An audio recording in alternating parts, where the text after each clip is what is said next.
Basildon. For most Londoners, it's a place you pass by on the way to Southend. An overspill new town just off the A127. Population, 80,000. It's the fastest growing town in Essex, but local MP David Amos reckons you need a map if you're Basildon bound. You only have to look around you now. Basildon is going to be the centre of Essex. Many, many people want to come here.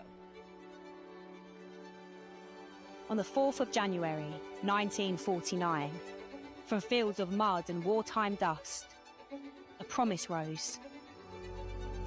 Bold, brick by brick. A promise to ordinary people, to us.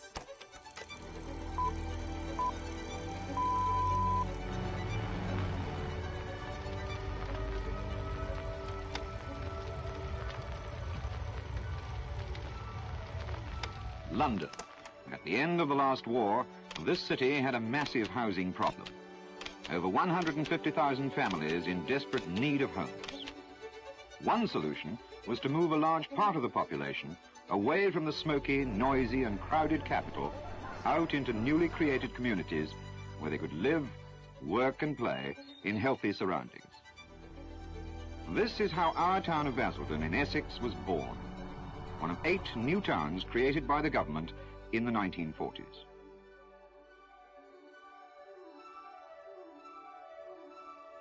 Basildon, a new town for a new Britain.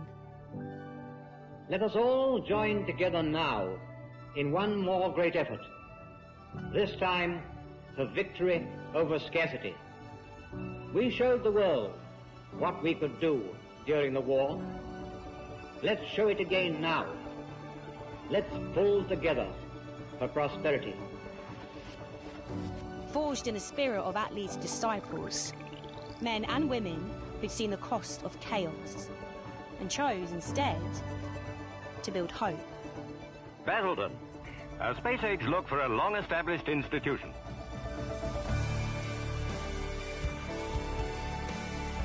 Here, they worked. Here, they built. Factories roared, hammers sang, and mothers mended uniforms, fathers fixed engines. And the children, they grew up with grit in their veins. It is not the early pioneers who, during their lifetime, will reap the full benefit of the new town experiment. This will fall on the young people in the schools or those who use the playgrounds today. Basildon wasn't fancy, it wasn't polished, but it was real.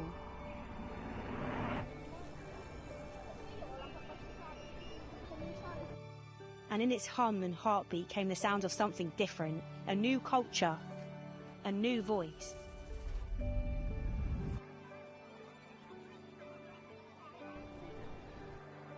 From this town of grafters came Depeche Mode and Alison Moyet. Basildon's own poetry and synth and soul. From its playground and pitches came Premier League footballers who learned to fight for every inch of turf. And lazy end-of-season marking left Justin Edinburgh a free shot. His first ever league goal. We built the technology that took Attenborough's blue planet to the world. Yes, Basildon, not London, Basildon.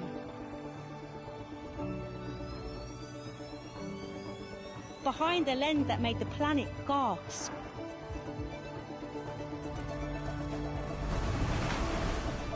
We are the largest economy in Essex. The largest on the Thames after Canary Wharf.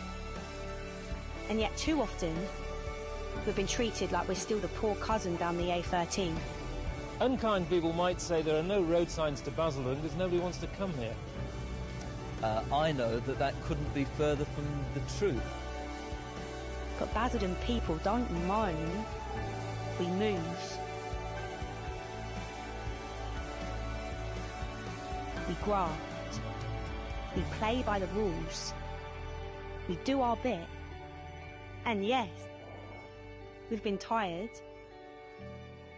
We've seen promises fade like old paint.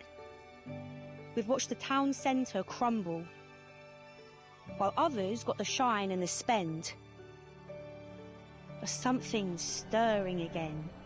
You can feel it in the cranes above the town centre, in the laughter spilling from the new Weatherspoons, in the sound of drills and rhythm of renewal. A town once built by hand is being rebuilt by heart, by a council that finally gets it. But this place doesn't need charity, it needs belief.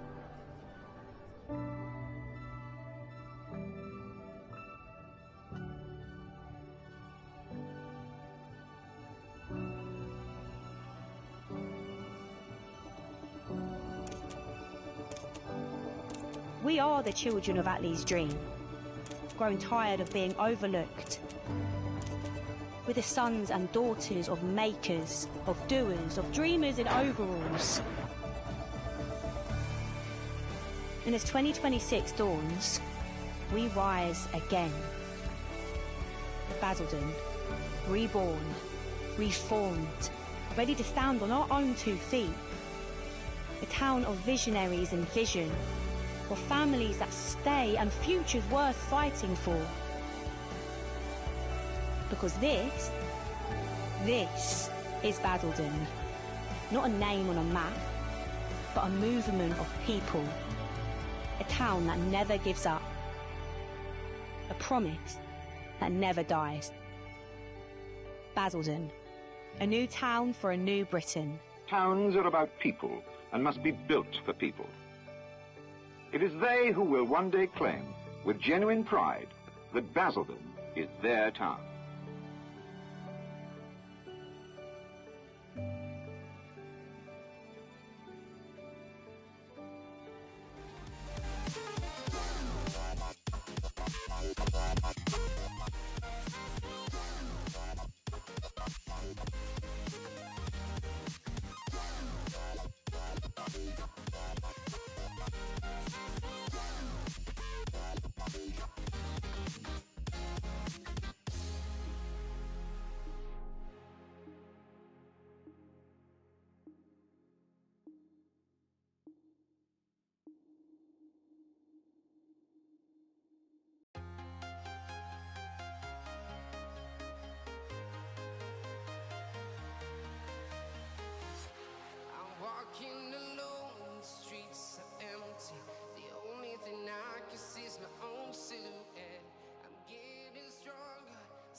protect your soul.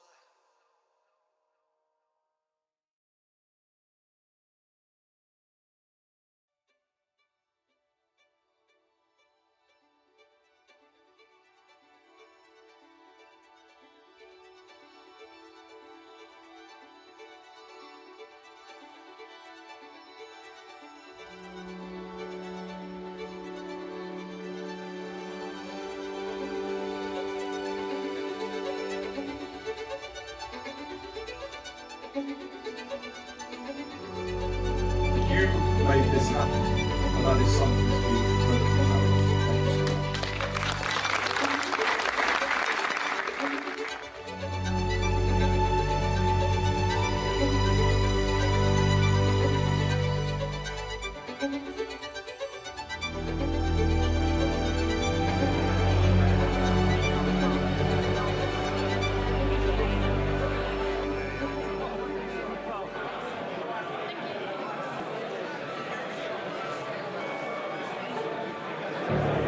I found today's event absolutely fantastic. The energy in the room that has brought people from across Basildon together and people from beyond Basildon who are making such an important contribution to the future of this town. We're developing a hospital in the Eastgate, and that's really about developing the whole centre. And it's really inspiring to know there's that much support for Basildon as a town. Tonight really culminates a lot of that good work, especially having the Housing Minister here to show the seriousness of the project and how well backed it is from a central government point of view.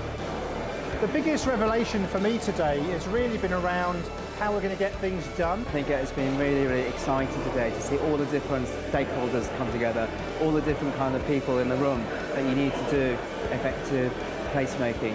You could sense the energy, and I think what Gavin and the team are seeking to do here and what they've already started to do is paying dividends. So to be part of that process as a major house builder, I think is really positive.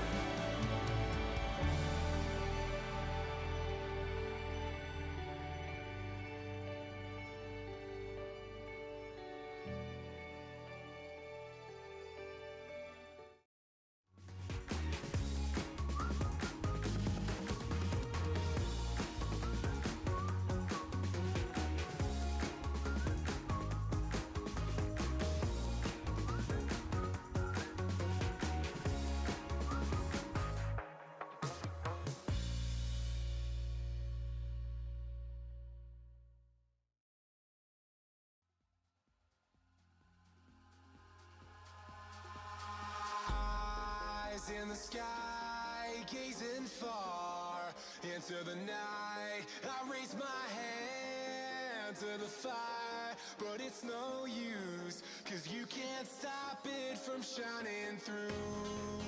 It's true, baby, let the light shine through. If you believe it's true, baby, won't you let the light shine through for you.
into the night. I raise my hand to the fire, but it's no use, 'cause you can't stop it from shining through.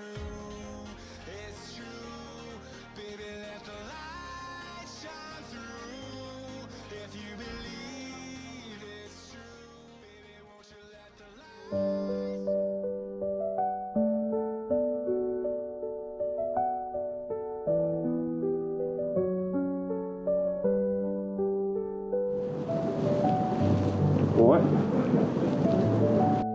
The best part of the job is just like the camaraderie, the people that we work for, clearing up the borough, the people that you meet, the residents, get to have a run about, so yeah, it's good.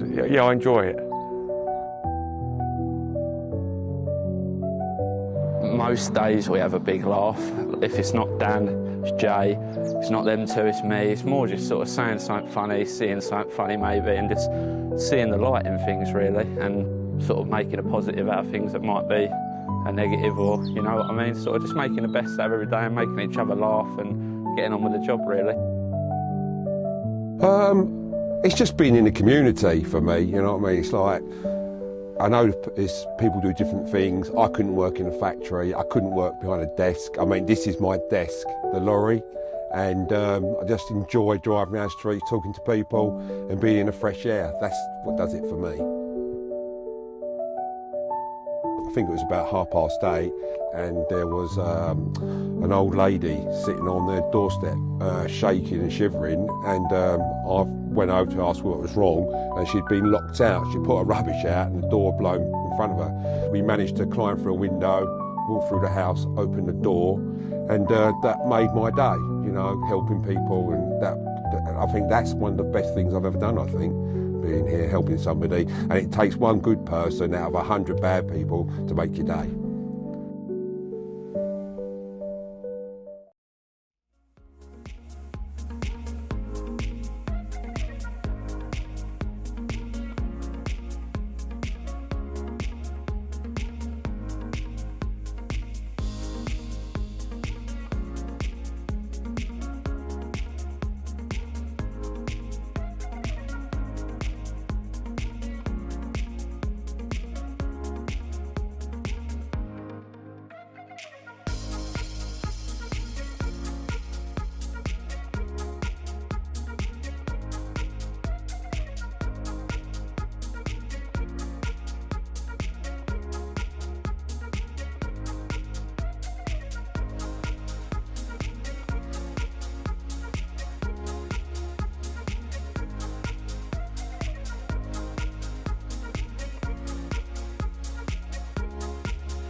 The best part of the job is just like the camera eye, the people that we work for, clearing up the borough, the people that you meet, the residents, get to have a run about, so yeah, it's good. Yeah, I enjoy it.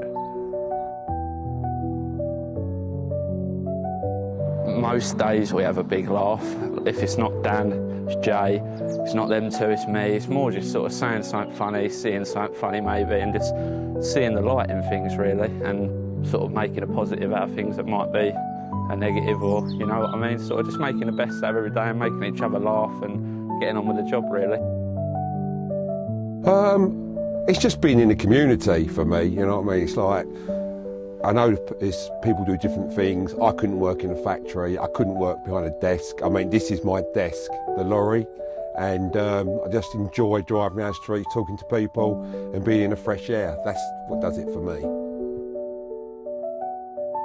I think it was about 8:30, and there was an old lady sitting on their doorstep, shaking and shivering, and I went over to ask what was wrong, and she'd been locked out. She put her rubbish out and the door blown in front of her. We managed to climb through a window, walk through the house, open the door, and that made my day, you know, helping people, and I think that's one of the best things I've ever done, I think, being here, helping somebody, and it takes one good person out of 100 bad people to make your day.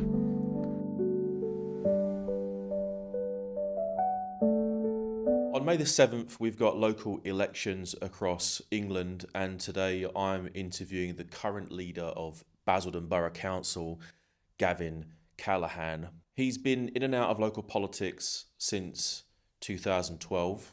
He's run this council 3 times on 3 separate occasions, and today I want to get under the skin of the man who wants to keep his position and regenerate Basildon for the future.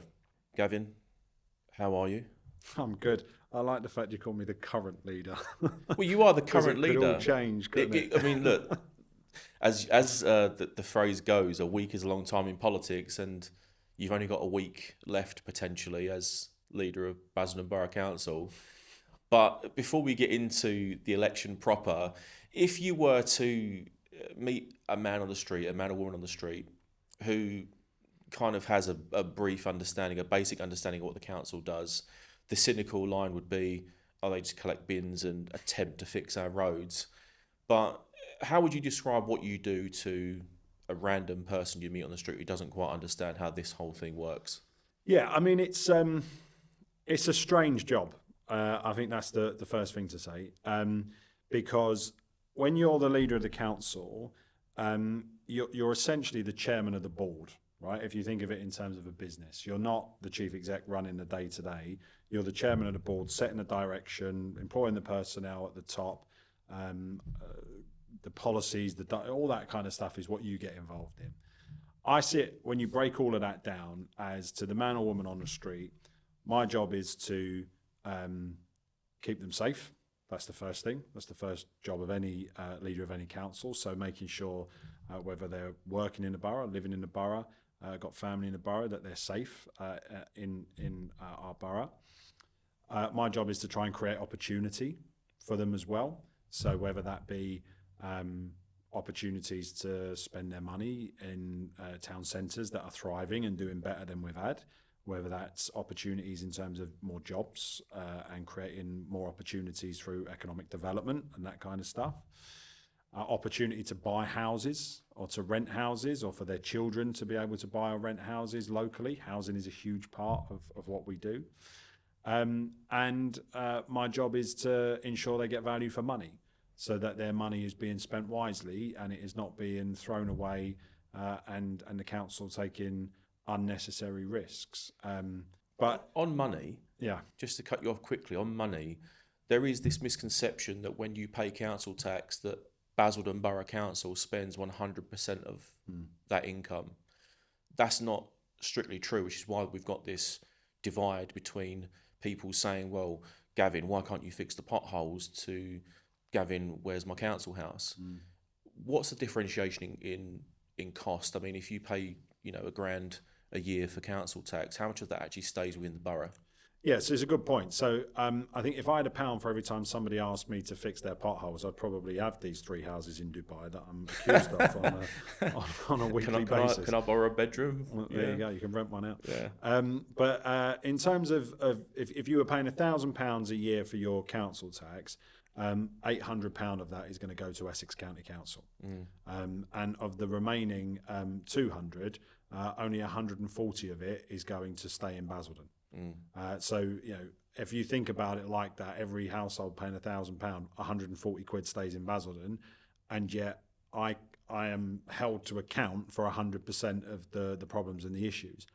I go out and about around the borough. I do these Meet the Leader events in all 5 towns, and one of the questions that I ask the public is, put your hands up if you know who the leader of Essex County Council is. And in every single event I have held, not a single person has put their hands up. This idea that a guy, you're going to get me started talking about local government reorganisation now, right? My pet project. We'll get onto that for sure. But it is a complete waste of money to have this 2-tier system. So going back to the man and the woman on the street, that's broadly what I would say to them. But then as a councillor, not as a council leader, right? And I think this is sometimes forgotten about. My job is to help, right? So a lot of the time I meet people when they come to see me or they're in my inbox, it's because they're in a really desperate situation. They have exhausted all avenues. The state has failed them. They've not been able to get answers independently when they've been trying to talk to people. And they want me to advocate on their behalf. And I think that is a really important part of our democratic system that people often don't focus enough on, is advocacy. And so I spend a lot of my time, I don't see my job as leader of the council to be the defender of the status quo, right? I don't see my job to be the kind of the corporate body's public voice. My job is to be the public's voice in the council. So there should be healthy friction all the time between me and my cabinet, with the officer corps as we're trying to push things in certain directions on behalf of our public. Too often what you find that people get into my position and they kind of become the status quo. We've got to defend everything the council's doing. We've got to defend every decision the council is making. That's not how I approach the job. I've always found you to be a rebellious politician. Obviously, I know that your stripe is Labour, but within that, there has always been this air of, I don't like how this is being done, therefore I'm going to, bang on the table and say, well, I want it moving in this direction. And invariably, that will cause you to make enemies and maybe even make some great friends because of that leadership style. But where did that come from? I mean, you went to university, the first person in your family to go to university. Originally, politics wasn't going to be your lane. It was going to be sports journalism, correct? Mm-hmm. Where did you pick up the bug for politics, and what did you get any leadership skills from university when you were studying the subject of politics? Yeah, like I talk about this a lot to students when I go into schools, right? And I always say politics, right? There are no straight lines anymore in politics. It used to be the case that you could say, I'm going to go to this university, I'm going to go and work for this MP, and I'm going to do this and I'm going to do that. It's not how it works, right? I remember when I was in school and I'd finished my GCSEs, and I'd just done my last ever GCSE, which was a chemistry exam, and I was not very good at science. Doesn't interest me at all, and I couldn't wait. And it was one of those days where you finish your exams and then you get the entire summer off. So I was sprinting out of the school gates, and this teacher clobbered me before I left and said, we're introducing a politics A-level in September and we think you should do it. To which I kind of said, do I look like a boring bastard to you? Like, why would I do a politics A-level? That is of no interest to me at all. And I left for the summer not thinking at all about it and not thinking I was ever going to do politics. And that was the summer of the 7/7 terrorist attacks. And on the day of those terrorist attacks, we didn't know if my dad and one of my sisters was on one of the trains. Wow. Because they worked in and around Aldgate. And I remember thinking, and bear in mind, this was only 4 years after 9/11 as well. So it was that kind of era where things were going on all around you. And I remember thinking in the summer, maybe you should understand a bit more about this stuff if it's that close to home. Thank God my family were not involved in it. But when I went back to do my kind of options for my A-levels, politics was the only one in this category other than science. I thought, well, I'm not doing science, so I'm going to have to take the politics one. And I ended up finding myself really interested in it, like being able to watch the news as a 17-year-old kid and understanding what Nick Robinson was talking about on the BBC and thinking, well, this is quite interesting. And I'm not from a political family. My parents didn't talk about the budget or any of that kind of stuff around the table. But I ended up getting like 100% in my A-levels, in my exams. But I was down to go to university to study classics. And it was my dad, actually, who said to me, he was like, well, don't look a gift horse in the mouth, Gav. You're obviously better at that than you are at that. Why don't you see if you can change your degree? So I said, yeah, all right, I'll do that. And I rang them up, literally, in the summer and said, can I change to politics? And they said, yeah. And yeah, you're right. I wanted to be a journalist. Like my passion, my entire, it still is, I would love to be, is a football commentator. I don't think there's a better job in the world than sitting on a gantry talking about football for 90 minutes. I think that'd be ideal. But I got the bug for politics. And you said about being a rebellious, like I'm a Blairite.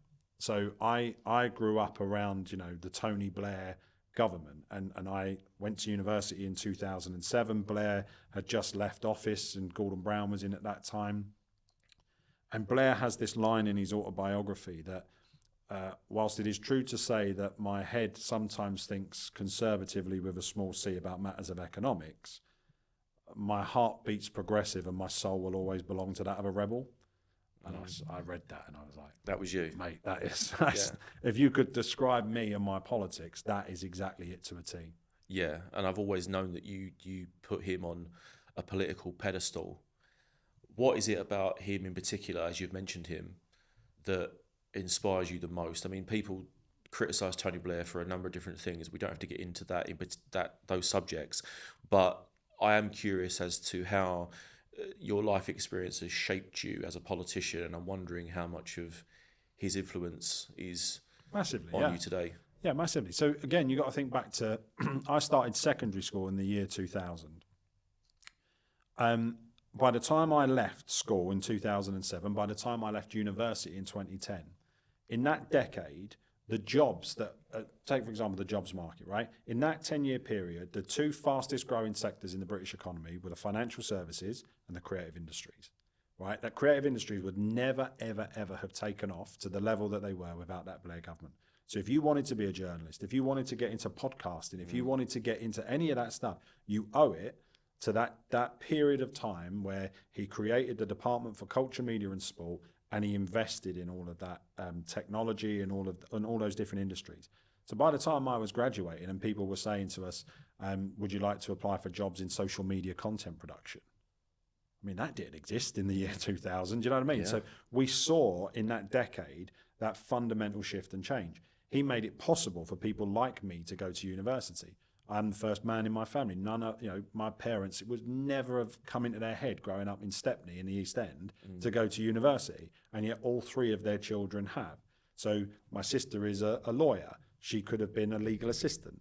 My other sister is a teacher. She could have been a teaching assistant. I am a politician. I could have been a black cab driver, right? That would have been the family route I would have gone down. So all three of us have managed to do better than our parents would have otherwise have expected us to do, because we were given that university education. But above all with Blair, for me, number one, he was a winner, right? 3 successive general elections. If he'd have stayed on, he'd have won a fourth, right, in 2010. And the other thing... Maybe this time you'll do one better than him then. Well, maybe.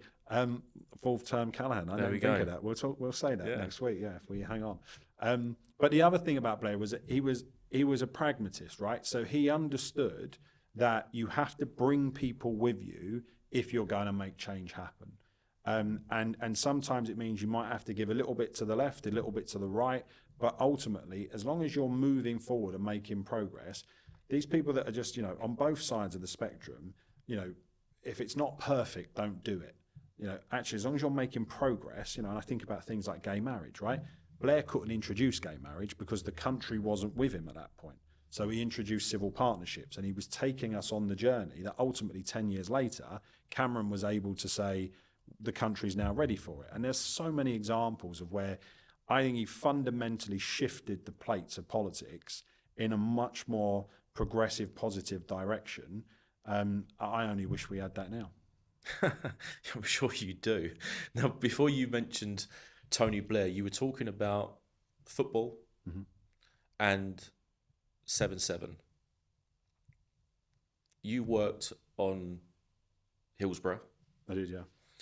The disclosure campaign that you worked on then, being political and into football, and obviously trying to find some justice for what happened in that situation,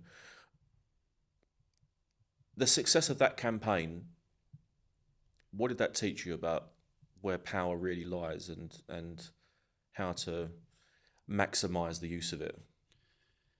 Yeah, so I mean, look, I don't want to overplay it. I played a very, very, very small part. Right? I worked for an MP called Steve Rotherham, who's now the mayor of Liverpool, and my job was to help him to put together his speeches, his articles, and work with him and Andy Burnham on the stuff around Hillsborough. The first thing I would say is that collection of families that lost their loved ones on the 15th of April 1989, they didn't choose to kind of come together. They were thrown together by circumstance. And what I learned from Steve in particular was his ability to connect with the public was unbelievable. Like he could sit in a room and he could just talk to people on a really human level about their experiences and about what they had seen and felt and gone through. And it was a real lesson for me. I was 21, 22 at the time, of sitting there and watching a politician that understands that politics is about human beings, and it is always about understanding where the public are at and what their experiences are.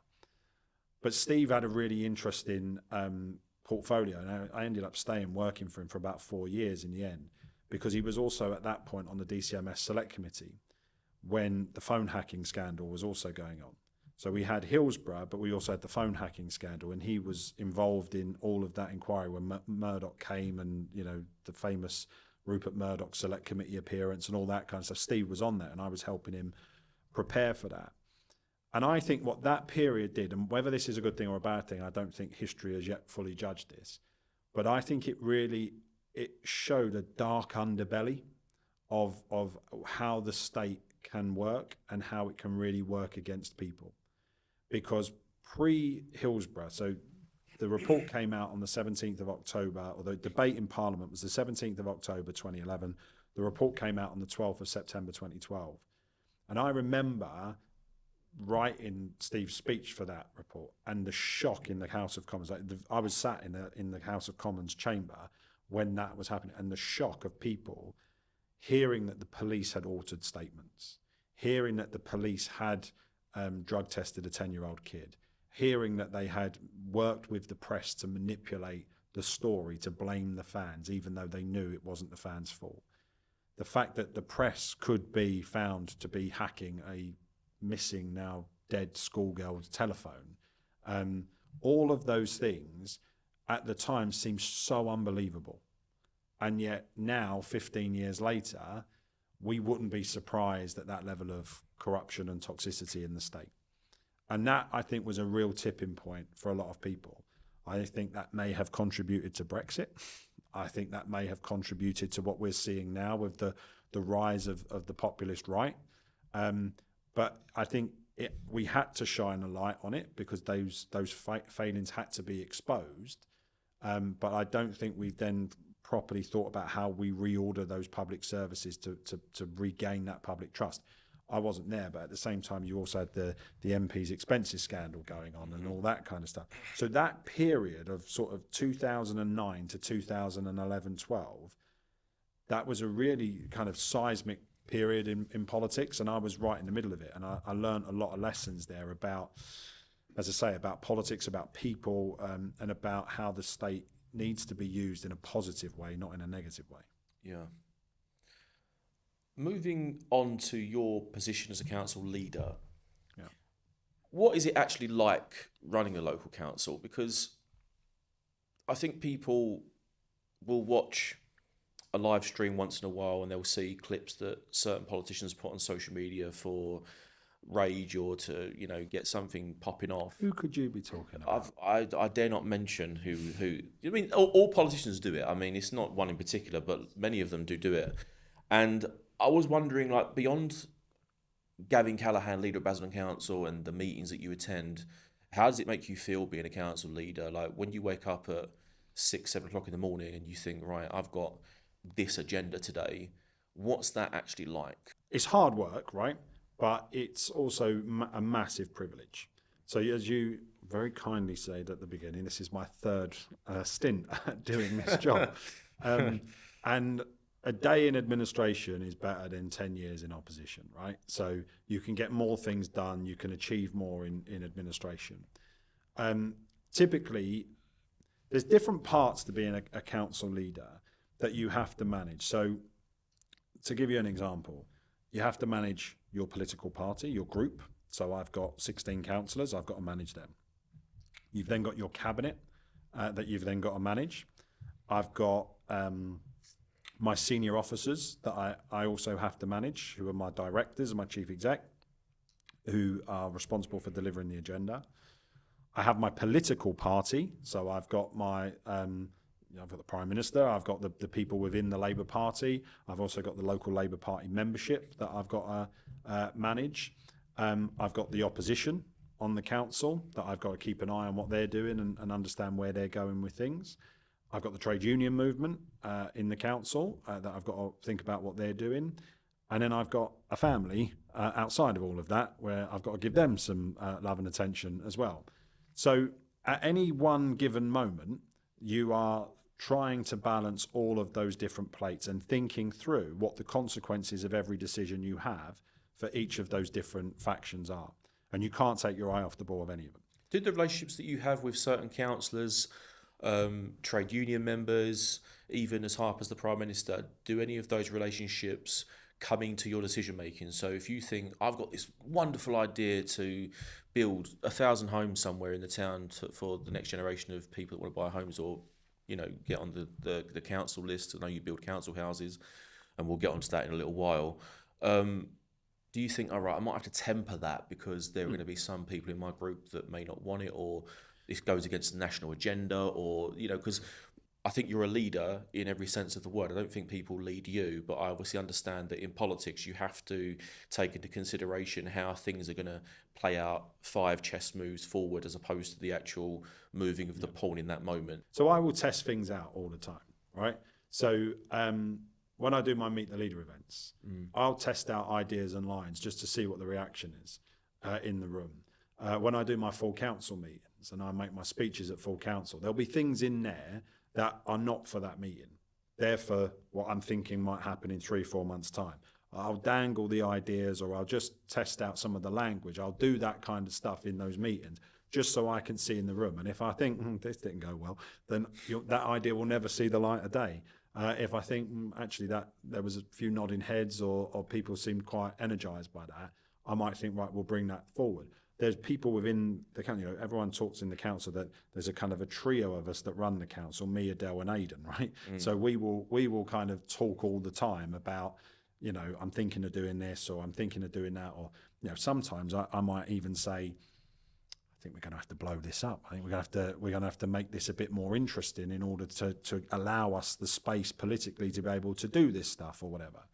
So you're always thinking like that. One of the other things that you have to remember is I've learnt a lot as well. So I've learnt that I can't necessarily go at 100 mile an hour on some things. I have to pull it back. I have to temper it.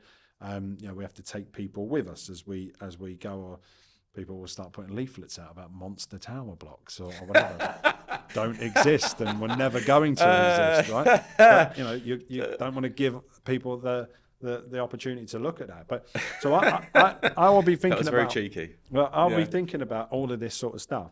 And then going back to the day job, listen, I arrive at the council at sort of 8 o'clock in the morning. I very rarely leave Monday to Thursday before 10, 11 o'clock at night, right? So I'm there all the time. I think the Daily Telegraph said I get paid £370 for a meeting. Yeah. I wish I got paid that kind of money per meeting, right? Doesn't happen. But outside of all of that, so the meetings and the kind of the cajoling and the moving the chess pieces, you're doing an awful lot of reading, right? So you're putting together your agendas for meetings in 3 or 4 weeks' time. So the publication of those reports, almost like your red box if you were a minister, right? The letters that have come in, the policy briefings. There'll be a director who's trying to get you to think about, maybe spending some money on here. So they'll be putting things in front of you that you're reading as you go. So there's an awful lot of that, which is not glamorous and it's not on telly. But if you don't do it, you very quickly will get found out that you're not on top of the detail. You're not making good decisions, and your directors will start to lose a bit of trust and confidence in you. And then they'll start to think, actually, we can play him here. Because we can say, well, we gave you that and you've not read it, councillor. We thought you were okay with this or whatever. You have to put those hard yards in as well. So most of my evenings at weekends are spent reading all of these things as well and putting the hours in there. I think sometimes Joe Public think that I can walk into a building, I can pull a lever and this will all happen. When in reality, and I say this to businesses, right? A council is this juggernaut that's moving down the railway track, right? And as a leader, you like to think you're all powerful and all knowing, right? The reality is I'm going to veer it this way slightly while I'm in office. Someone's going to veer it that way slightly when they're in office. But ultimately, the council is going to keep moving down the track, right? And on any given day, we are probably running 60 different businesses as a council. Environmental health is a business that we're out. Building control is a business. The bin service is a business. Leisure, there's about 6. And how hands-on with all those businesses, as you've called them, are you involved? I mean, I'm assuming you don't dedicate your time to all 60 on a weekly basis. No. So my point is, when I talk to business and say, why can't the council move quicker on this and the rest of it? I say, well, you're doing one thing really well as a business that you specialise in. We're trying to do 60 different things as a council, And it's all under the same umbrella, the same brand. Some of them are brilliant. So I would say, for example, our planning team, very commercial planning team, makes a lot of money, does a lot of good work with the community. But then there are other parts of our council, like, it's been well documented, our housing repairs service hasn't been great, right? And it needs a lot of work. Our whole housing service needs an awful lot of work. So you have to prioritise. My cabinet members, they are all responsible for those different portfolio areas, and I meet with them, on a regular weekly basis to say to them, what do I need to know? What's the red flags? What's the opportunities for us to advance things? And it's their job as cabinet members to keep on top of it. If things are starting to go badly wrong, and housing is obviously a pretty obvious one at the moment in Basildon, then yeah, I'm spending an awful lot of time trying to think through how we fix that and what the different steps are to change it. How do you fix that? Because housing is always top of the list. Yeah. Invariably, every single election, it's what are we going to do with this? And, you get the usual rigmarole of, we're going to reduce fly tipping, which you've done. We're going to... Yeah, indeed. And you get the copy and paste politics, I like to call it, which bores the hell out of me. But housing is always top of the agenda. And I'm glad you mentioned it, because I did a Freedom of Information request a few years ago when there was a different leader of your group. And in 10 years, the council had built, I'm remembering a report from a few years back now, but it was roughly around 111, 112, 113 houses in a decade. How many houses have you built since you've been in charge of Basildon Council, and what is the future of housing in the town? Because I think people would like to know that. So look, in terms of that figure and that number, what that will have been acquisitions. So that would have been that the council will have bought existing properties that have been built. Mm-hmm. I am the first council leader in 30 years to build brand new council housing. So since 2024, we've built 300. And the most visible of that is anyone who drives through Basildon Town Centre right now, opposite the BP garage on the Langdon Link roundabout. Those flats that are there, there's 70 flats, they're all council houses. The homes behind them are for private sale or rent to key workers and veterans, but the other two blocks are council, and we've got multiple different sites around Church Road, some of the other sites, Chalverdon Hall as well. This year, if we are re-elected on May the 7th, we are going to, we've got planning permission to get on with building another 412. So that will mean that by the end of my third year, I will have wiped off 20% off the waiting list in 3 years. So that is a big movement in terms of where we are. It's a huge shift. Yeah. And the government announced last year a £39 billion fund for social housing. And we as a council have put to them a plan for how we could build 4,000 council houses over the next 10 years. Some of that is on the existing developments that are being built. We buy the affordable housing element off of them, and others are brand new sites where we would go and, like we've done on that car park, build it from the ground up. We've asked the government for £500 million to do that. So out of that 39 billion, we've asked for 500 million. Part of my job, going back to your previous question, is I'm on a train to Westminster very often to go and meet with ministers, to go and meet with officials in number 10 and the departments to say, Basildon needs to be number one on your list. So I go back to last year, Pride in Place funding that came out, one of the first on the list, Basildon, £40 million. Next door in Thurrock, got £1 million. We got £40 million in Basildon. If they give the money to Thurrock, it will go and pay off their debts, won't it? So we can't we'll buy that. A solar farm, mate. That doesn't exist. Wind energy for Basildon, maybe? You got? There's enough wind energy. Is there a scam there? Maybe, I don't know. There's enough wind coming out of the film in this election to power the borough for a long time. But my point is, that's part of my job, is to go and advocate for Basildon and to be Basildon's voice in Whitehall. And we're not blessed with our MPs. We've got 4 pretty useless members of Parliament in our borough. That's just a fact. We've never had effective MPs. So I go up there and I make the case on, and I did it under the Tories and I've done it under this Labour government as well. And we've had some moderate success, but I want more. And a big one for me, if we're re-elected, is I want that £500 million to enable us to clear the council house waiting list. Talking of the numbers, so you've said that you want to build 4,000. Yeah. How big is the social housing waiting list currently? 3,600. So you completely wipe it out? We will, not only will we wipe it out, but we'll create additional stock. Yeah. Because we will have done 700 by the end of year 3. So there should only be 2,900 waiting by the time we get to the end of this year, and then we should be in a position. As a councillor, it's been such a, I can't tell you, I won't name her, but there was one individual who came to one of my Meet the Leader events. She'd been living with her parents. She's got 2 children. She'd been living with her parents, sofa surfing, basically for 11 years on the council house waiting list. She got a council house this year. And it's the first time since I've been a councillor, since 2012, where we're actually starting to see people coming off the list and moving into council houses because we're building them. We are the only political party, and the independents, give them their dues, they're supportive of it as well. Reform UK vote at the planning committee every single week against building housing, against building council housing. The Tories vote every single week in planning against building council housing. So if you're sat there needing a council house, or your child or your grandchild needs a council house, it is illogical to vote for Reform UK because they won't build any. Yeah, I mean, I don't want to labour on that too much, no pun intended.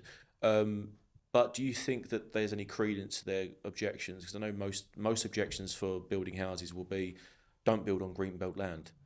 Personally, I'm not too concerned about that because I think that there's a need. It's not a case of being able to drive through Billericay and seeing a green field on the side of the road, or driving in Langdon Hills and seeing a nice bit of verge there. I would actually like to see progress, when it comes to this situation, because I think with housing, if you have a house that's guaranteed, if social housing is more or less guaranteed if you behave and you pay your rent on time, that is the foundation, in my opinion, for growth.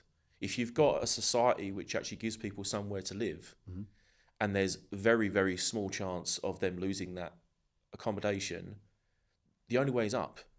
And if they go down, then that is, something seriously gone wrong there. But I do believe that there should be that foundation for people to grow and prosper. And I think that building council houses, I've always wanted the council to do more on that issue. I mean, I remember when I was a member of the Conservative Party, and during my... don't shake your head at me. I can see you shaking your head at me. We all make mistakes. My leaflets were good. Could have been better. But if I had my way, they would have been. They would have been much more aggressive. But there we are. When I was with the Conservative Party, they didn't want to talk about social housing. I remember in particular one former councillor. He's since departed and gone to a different part of the country now. But that was the one thing he pulled me up on in my initial interview to join, was that, you want to build council houses, but we believe in home ownership. And I'm like, sure you do. But, many people don't have the ability to go and buy a house or get a mortgage, or come from a background where it's easy to get, money from the bank or money from family and get that deposit and everything else. So, I believe in it because I think that it doesn't eradicate social problems, but it's a massive step forward in eradicating those issues. But so I think, I've been around since 2012. I think on every single leaflet that I've put out, I talk about cleaning up the borough. I talk about abolishing Essex County Council. I talk about regenerating the town centres, and I talk about building council houses, right? And I'm a conviction politician in respect of those 4 things, right? And on council housing, you're absolutely right, because not only does it provide that stability, it provides better educational outcomes. That's a fact. Better health outcomes. That is a fact. And it helps to keep families together. And too many of our families are breaking up at the moment, right? And that is having adverse effects on mental health and on finances and all those other things as well. The other thing that it does, right, if you build houses, is it creates growth in the economy, because it creates jobs. I've been creating the Construction Academy because I've said very clearly, with the number of homes that we have to build in this borough and the number of town centres we're regenerating, we are going to train the next generation of Basildon brickies, chippies and sparkies and give them jobs for life, because they should be on the tools for the next 20, 30 years with the amount of building work that needs to happen in our borough. That gets them an opportunity to get a well-paid job that will enable them to look after themselves. But then you think about the plumbers and the electricians and the tilers and the windows and doors and the blinds and the landscape gardeners that all then get work off the back of people having houses and needing work done in the house. It helps to grow the economy, and it helps to keep the economy local. So the government is betting the house on their growth strategy around the 1.5 million houses. But in Basildon, even if we build out every home that needs to be built on that local plan, we will still have 67% of the Greenbelt intact. Basildon is a new town, right? It's 77 years old. It's a baby. But in the last 8 decades, we have built 82,000 houses across the borough. We've built schools. We've built train stations in every one of our towns. We've built council buildings. We've built 2 council buildings. We've built town centre. We've built all of these things. It cannot be beyond the wit of man in 2026 to build a house. Like I just do not buy this argument that we can't build, or we can't build because then we haven't got enough schools, or we haven't got enough. Build them. Yeah. Like we've done it before. We can do it again. We opened a brand new school in Basildon 18 months ago. No one talks about it. Everyone says to me, we haven't got any school places. We opened a brand new school. It's being expanded at the moment. Yeah. Look at the infrastructure around health. There is not a borough in Essex that is expanding NHS provision faster and bigger than Basildon. Got a bloody hospital going into the Debenhams with a GP surgery and an NHS dentist. Yeah, I've seen it. £55 million community diagnostic. Everyone goes on at me about the arena costing all this money. The NHS Community Diagnostic Centre is more expensive, and it's being built in Pitsea right now. Yeah. That's, if you need X-rays or blood tests, you're not going to go to the hospital anymore. You're going to go to Basildon Town Centre or to Pitsea. That is a good thing, and it proves that we can build this stuff if you've got a council that will just get on with it rather than procrastinating like we had for 20 years. Let's touch on building for a moment, because you mentioned something there which I find quite curious, is that you think that the answer is just build it, which I think is a good... Build, baby, build. Build, baby, build. Okay, maybe you are moving more towards the right than I thought. Why do you think politicians don't want to build? I mean, look, I'll hold my hands up. When I was running for Basildon Council in 2021, I opposed building in the town centre. I wanted to run a very aggressive campaign. I wanted to call my campaign Tower Blocks for Tower Hamlets. Some people accuse me of trying to run a dog whistle campaign, which I don't really care about. I'm quite happy to take that. My politics is of the right anyway. But in hindsight, I was wrong. I'll admit that to you today. I've said this to you in the past, but I'll say it on camera, that I was wrong to oppose some of the development plans you had back then, because I think if I hadn't have opposed that and hadn't led part of a wider Conservative campaign so aggressively, maybe the fruits of your labour would have been realised a lot sooner for the benefit of the town. So I blame you. You can blame me. I mean, I'm holding my hands up and admitting that I made a mistake, something a politician rarely does. But why is it that you think politicians oppose building? Because it sounds to me like there's this feeling in your tone of voice that they just do it for the sake of it. I don't. So again, right, 2 things. Number one, that on the point about Tower Hamlets, they would not be able to, because the Basildon First Charter I introduced means that they are local Basildon people, and they're all signed up members and signatories to it. But on the second point, I think the system is now it's too broken, right? Because I mean, if I see another bloody Essex Live article that's got photos of Conservative Party members sat in a public gallery shouting and screaming at councillors and say, huge uproar about this, that and the rest of it. I mean, it's so sensationalised. You see these news articles, and that's the thing, right? Councillors are sitting there thinking, oh my God, what's going to be in the paper the next day? What's going to be in social media next day? I'll tell you what's never on social media, how much money we put into these applications for infrastructure. So since I've been in, we've done £50 million for additional infrastructure in Basildon in the last 2 years. So when everyone says, oh, we can't build because we haven't got the roads, we haven't got the GP surgeries and the schools, I've put £50 million in the bank account to be able to build all of them, right? But that never gets any coverage from the local press. I also think we're in a situation now where you will privately sit there, right? And again, I know some people don't think this because they see the toxicity on social media, right? I get on all right with most of the councillors, right? So, you know, as leader of the council as well, they'll come to me if they've got particular issues with their casework or whatever, and they'll say, Gav, can you lean on someone to help me with it? And I will. Do you know what I mean? Sarah Shields, the reform councillor, pick the phone up, speak to her regularly. It's not. I don't care what your politics are. If you're in it for the right reasons, you want to help your residents, I'll be on the end of the phone to see what I can do to support you, right? And when you're sitting in the kind of the corridors waiting to go into these rooms, the Tories will sit there and they'll say to you, yeah, we need a local plan. They'll be like, you know, it's quite a good application, this. And you'll be like, well, what are you going to do? Oh, we're going to vote against. The minute the camera goes on, we got no other choice. Got the Billericay Action Group up our arse. We're going to have to vote against. Yeah. And you're like, really? And they're like, yeah. And so what they're crying out for, and what I think the government should just do now, I think we are at a point now where the housing crisis in this country is so big, right? The delivery of 27,000 houses over the next 20 years in a borough like Basildon, as an example, I honestly believe the best thing we could do is create a development corporation. It's what we did when we had the new town. You look at the success of Canary Wharf, not that I'm trying to build tower blocks like Canary Wharf before anybody starts putting that on social media, right? But my point is, you have a development corporation that's got planning control, that has the ability to say, right, okay, these applications, this level of infrastructure, this is what's needed, this is what we're going to do. This piecemeal approach of an application for 300 here and 200 there and 100 here, all going onto a planning committee on a random Tuesday night in November, and some of it gets through and some of it doesn't, and some of it goes to appeal, and it costs the council hundreds of thousands of pounds further down the line. The system is just broken when it comes to that kind of stuff. And I can tell you now, councillors of all political parties are sat there going, someone come and take this off our plate. Someone come and do this for us. And I think if we want to have a serious grown-up conversation about housing, which it feels like in Basildon we are getting towards. I know we will always annoy people, particularly in the Billericay Action Group and others.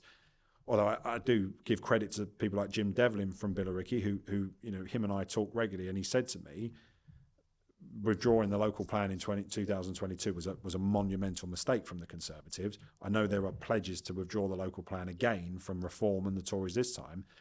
It will be game over if that happens, and we will end up with 37,000 houses if the government gets its way and is able to take control.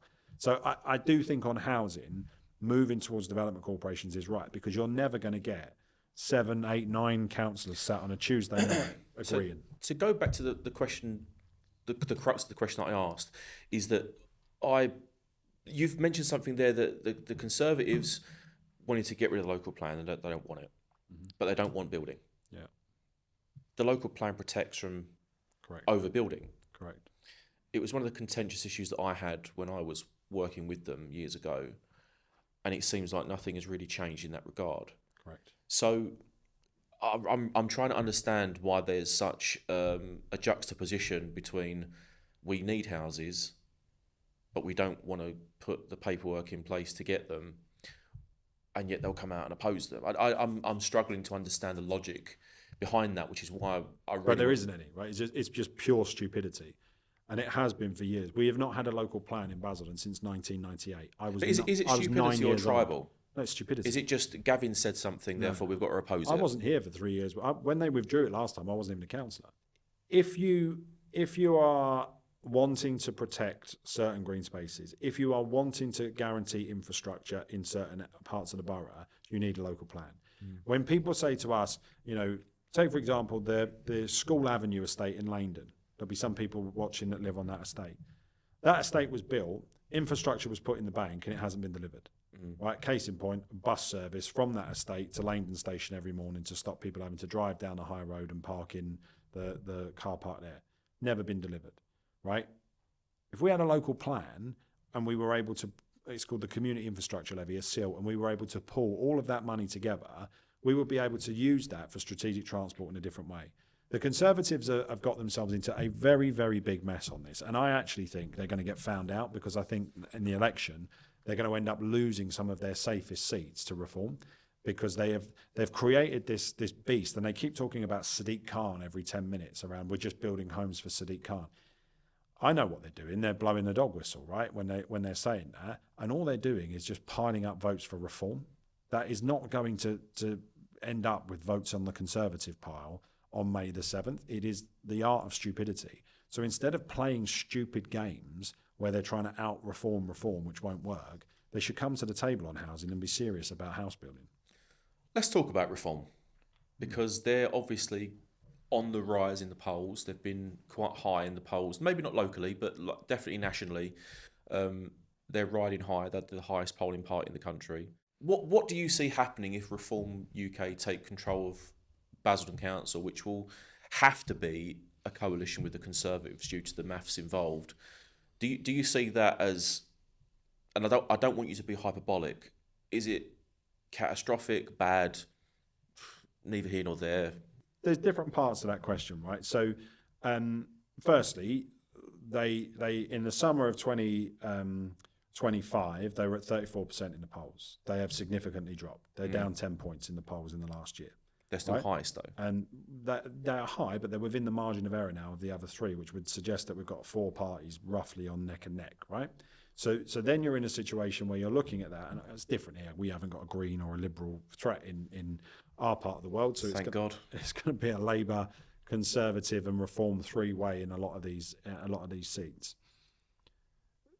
They, from a personal point of view, I can't stand reform, right? I cannot stand it, because we talked earlier on about conviction politician and authenticity.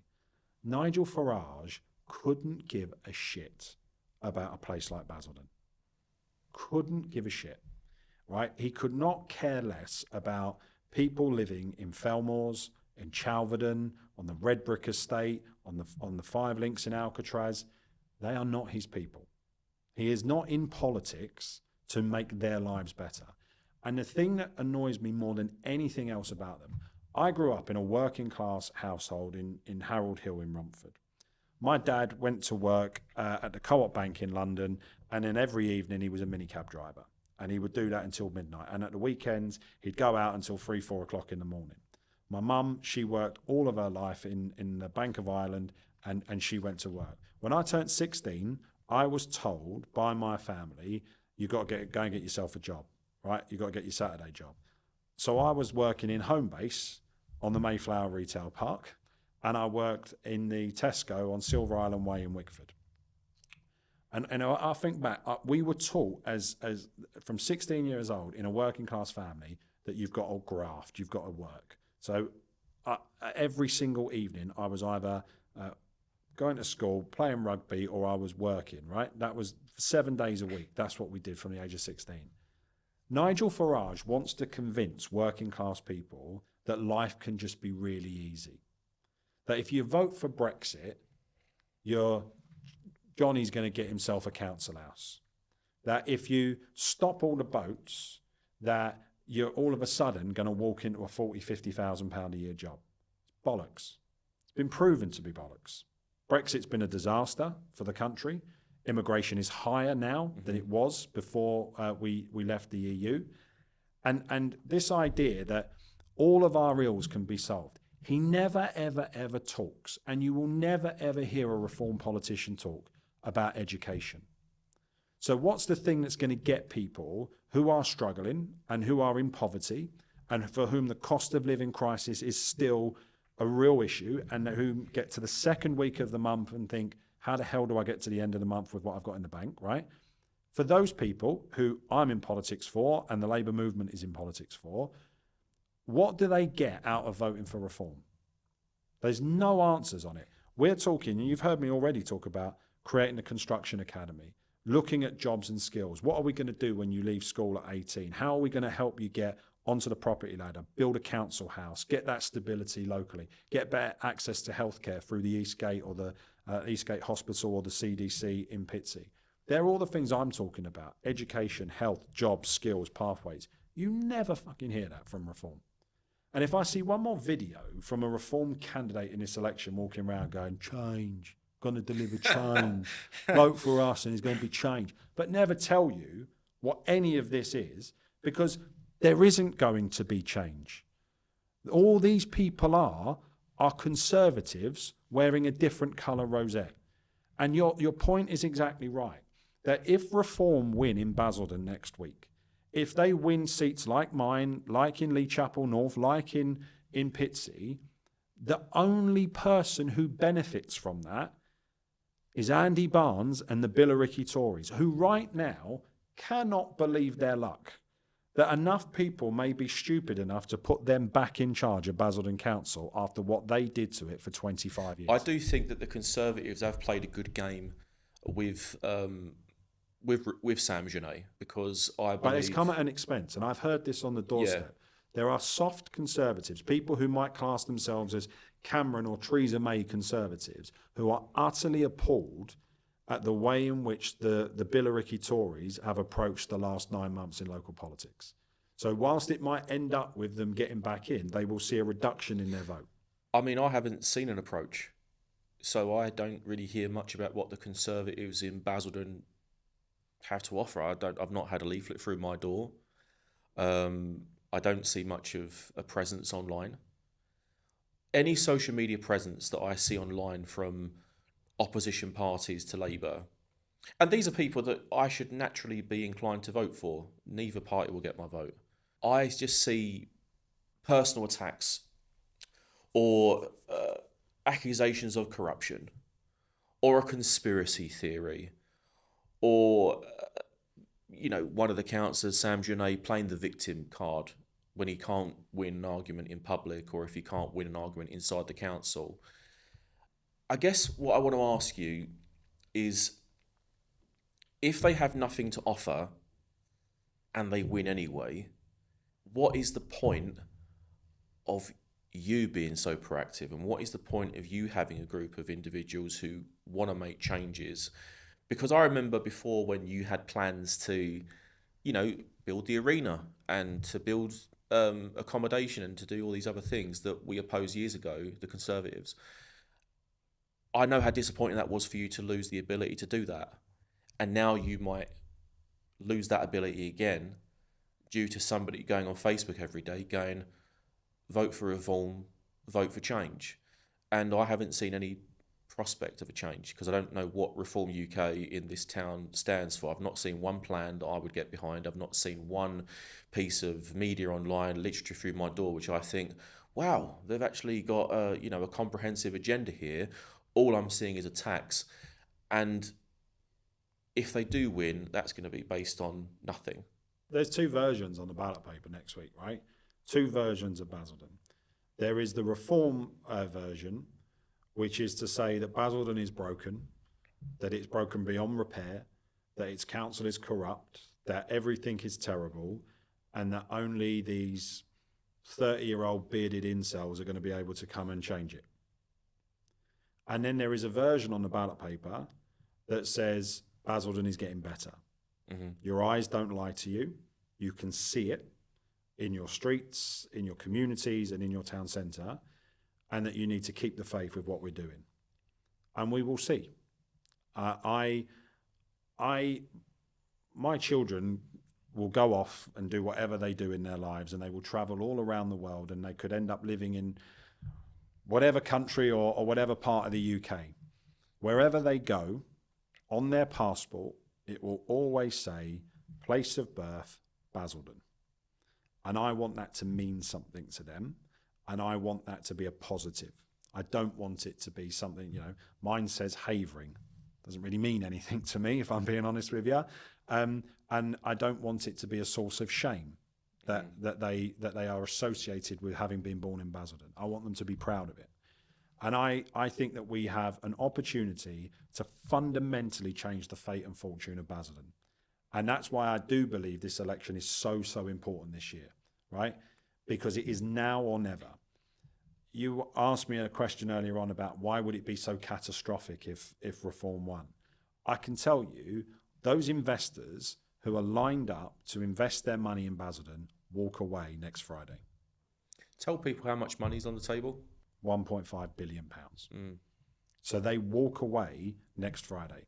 You cannot run around saying that that an organisation is corrupt, it's full of incompetence, it's terrible, blah, blah, blah, blah, blah, and then turn around and say, but if you could give me £150 million so I can build this out and we can do this and we can make this better, and oh, by the way, give me another 300 million over here so that we can improve. No investor is going to look at that and go, yeah, that's someone we want to do business with. So the public rhetoric you hear from Sam Genet and Reform UK kills regeneration, kills it dead. This is something that I don't like, because I remember when he first came on the local political scene, and I did want to help him. I did want to advise him because there was something in him that reminded me of me, actually. Gobshite. Passionate, I would say. But the difference between my campaign and his campaign is that I actually had ideas that, you know, rightly or wrongly, they were there for everyone to read and judge. I have not seen an idea yet from him. And I don't like the negative approach to the politics, because I'm just seeing attack. And people that don't necessarily follow politics online, they might go on Facebook and they'll see one of your videos come up responding to Sam. They'll see a video of Sam criticising you for something, and these people don't even follow you both. And they're saying that we want more from local politics. We don't want to see this all the time. We want to see ideas and solutions. There is so much bollocks that comes out of Reform UK in Basildon, right? That I don't follow it. I get shown it by the comms team or by other councillors or whatever. And you almost have to have a matrix where you sit there and you think, okay, unless this is a 9 or a 10, I'm not going to respond to it and we're just going to leave it. So literally 80% of the stuff that comes out, we just don't even reply to. But then there are some things that go out there. I mean, apparently we own a hotel in Sunderland because I support the football team. I mean, I was there last Friday looking around for this hotel that we apparently own. Just making notes. I'm getting a free gaff in Dubai to stay in. And one of my friends. And I'm going to be getting a hotel room in Sunderland when I don't go and watch your football team. Penthouse suite in a hotel. Lovely, I'll take that. That we apparently own in Sunderland. So you sit and you think, surely no one's believing any of this stuff. And then you'll go and you'll knock on the door or something and be like, what's all this about this hotel in Sunderland? Yeah. And you're like, what? And they're like, oh, I've seen it. And you're thinking, really? And so it permeates through. Yeah. And that's what Reform are relying on locally. And you're absolutely right. You know, if you vote for Reform next week, you are going to get a Conservative leader. You are going to get fortnightly bins. You are going to get the streetlights turned off. You are going to see regeneration killed on day one. And you're going to see the local plan withdrawn that's going to open up every bit of green space for new housing to be put on it. That is a fact. You haven't seen anything on any Reform leaflet about anything remotely local. As a councillor, I am the most powerful councillor in Basildon, right? As the leader of the council, I can't do anything to stop the boats. No, of course not. There is not a single thing that I can do to stop the boats, right? And I can't cut national insurance or income tax. So when I see these Reform leaflets talking about how they're going to cut taxes, but they're not talking about council tax apparently, they're talking about national taxes, right? And they're going to stop the boats. What the hell does that have to do with Basildon Council? The answer is the square root of sod all, right? We can't affect any of that stuff. So if you want to end up with a tour, if you want to end up in a situation where your borough is going backwards again, then yeah, vote for Reform next week. But if you actually think that there might be reasons to believe, as Bruce Springsteen would say, right, and there might be an opportunity here to actually change the fate and fortune and the narrative about Basildon, the arena being, as an example, the biggest indoor event space anywhere in the East of England region, to attract lots of new visitors and people and ideas to come into Basildon, right, for the first time ever. If you think that that might be a future worth taking a punt on, rather than the negativity, rather than the doomsday scenario that you hear from Reform all the time, you can vote for Labour next week. And yeah, you might have to hold your nose and you might have to think, I can't stand what's going on nationally and I'm not a fan of the Prime Minister. But my argument to you would be, Keir Starmer may not be gone in 6 months' time, right? Are you prepared to throw away a once-in-a-generation chance to regenerate your town centre for somebody who might not be here in 6 months? And who, by the way, I can tell you, will not be sat there on Friday morning next week looking at it going, oh, we lost Basildon. Gav's gone. Yeah. Do you know what I mean? It's not going to affect the Prime Minister one iota whether Basildon Council's got Andy Barnes back leading it with Sam Janae propping him up. Well, I'm sure he'd like for you to keep it. Well, I'm sure he would, and I'm sure if I text him on Friday morning, or he texts me and he asked me what the result was and how it all went, you know, we'll have a candid conversation. He's already written to me last week asking me to come up to number 10 for a discussion with him about the campaign. So I'm sure he would. But my point is, Basildon voting for reform doesn't end Keir Starmer, right? That's not the end of Keir Starmer because of what happens here. But your it is the end of the regeneration. Yeah, so that's your pitch. Yeah. It won't end Keir, but it will end the regeneration of the Absolutely. town. I do want to talk about the regeneration of the town because I think that's a really important component of your legacy as the leader of Basildon Council. But I want to stay on Sam just for one more question, and I want to know what it is about him in particular that gets under your skin, because I believed back when I was campaigning, I don't want to make this whole interview about comparing my campaign with the current one, but it's my experience with you, is that I believed that we ran a very, very passionate campaign back in the day, but it didn't cause a rift between us personally. I would actually say that during that campaign, we developed a mutual respect for each other more so than before. And I think off the back of that, we've become friends. And even though our politics are on opposite ends of the spectrum, opposites attract, Charlie. Opposites attract. That might have to be the name of this. We never got to the point where it was like doing videos about each other and it becoming like the talk of the town about why is he responding to this and why is he doing that. Maybe just in a sentence, what is it about Sam that gets under your skin so much? But it's easy to answer, right? I can get on with people from any political party. As I said, I could get on with Sarah Shields and Reform if you're in it for the right reasons. So if you are in it to make Basildon a better place, if you are in it to do your casework and to work hard, then yeah, 100% I'll do it. To give you an example of what I'm talking about, since July of last year, Sam Janae has done 21 pieces of casework. Wow. Okay. Right? So compare and obviously, just so people are aware of this, like this isn't you saying this. People can actually ask the council about what he's actually done. So it's all FOI-able. Yeah. So he's done 21 pieces of casework that relate to individuals and residents. I've done 1,700. Right? Most councillors are into the hundreds in terms of what they've done. So my point is, if you think that being a councillor is just about going on social media, going into full council meetings. Again, right, I'll give you another example of it. Last night, the council has taken a massive step towards the regeneration of the town by acquiring the Eastgate Shopping Centre. Right? Yeah. It is a huge, huge deal for the council. Sam turned up at the meeting, tries to interrupt the meeting, shouting and screaming, which I don't allow him to do in cabinet meetings. There's a button that you can just press that cuts everybody off, so I did. He realised after hitting it for about 3 minutes that it wasn't going to turn back on.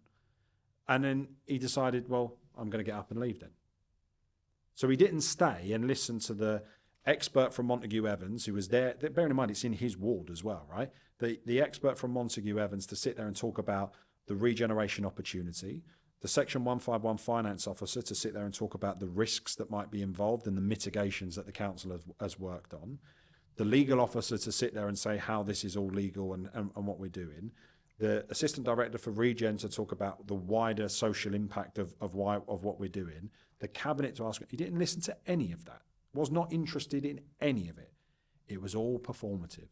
It was all, I'm going to put a button on, I'm going to shout and scream and interrupt for 3 minutes, I'm going to clip it up for Facebook, and then I'm going to do a post saying you're all bent, you're all corrupt, and you're all spending money recklessly. I have fuck all time for that.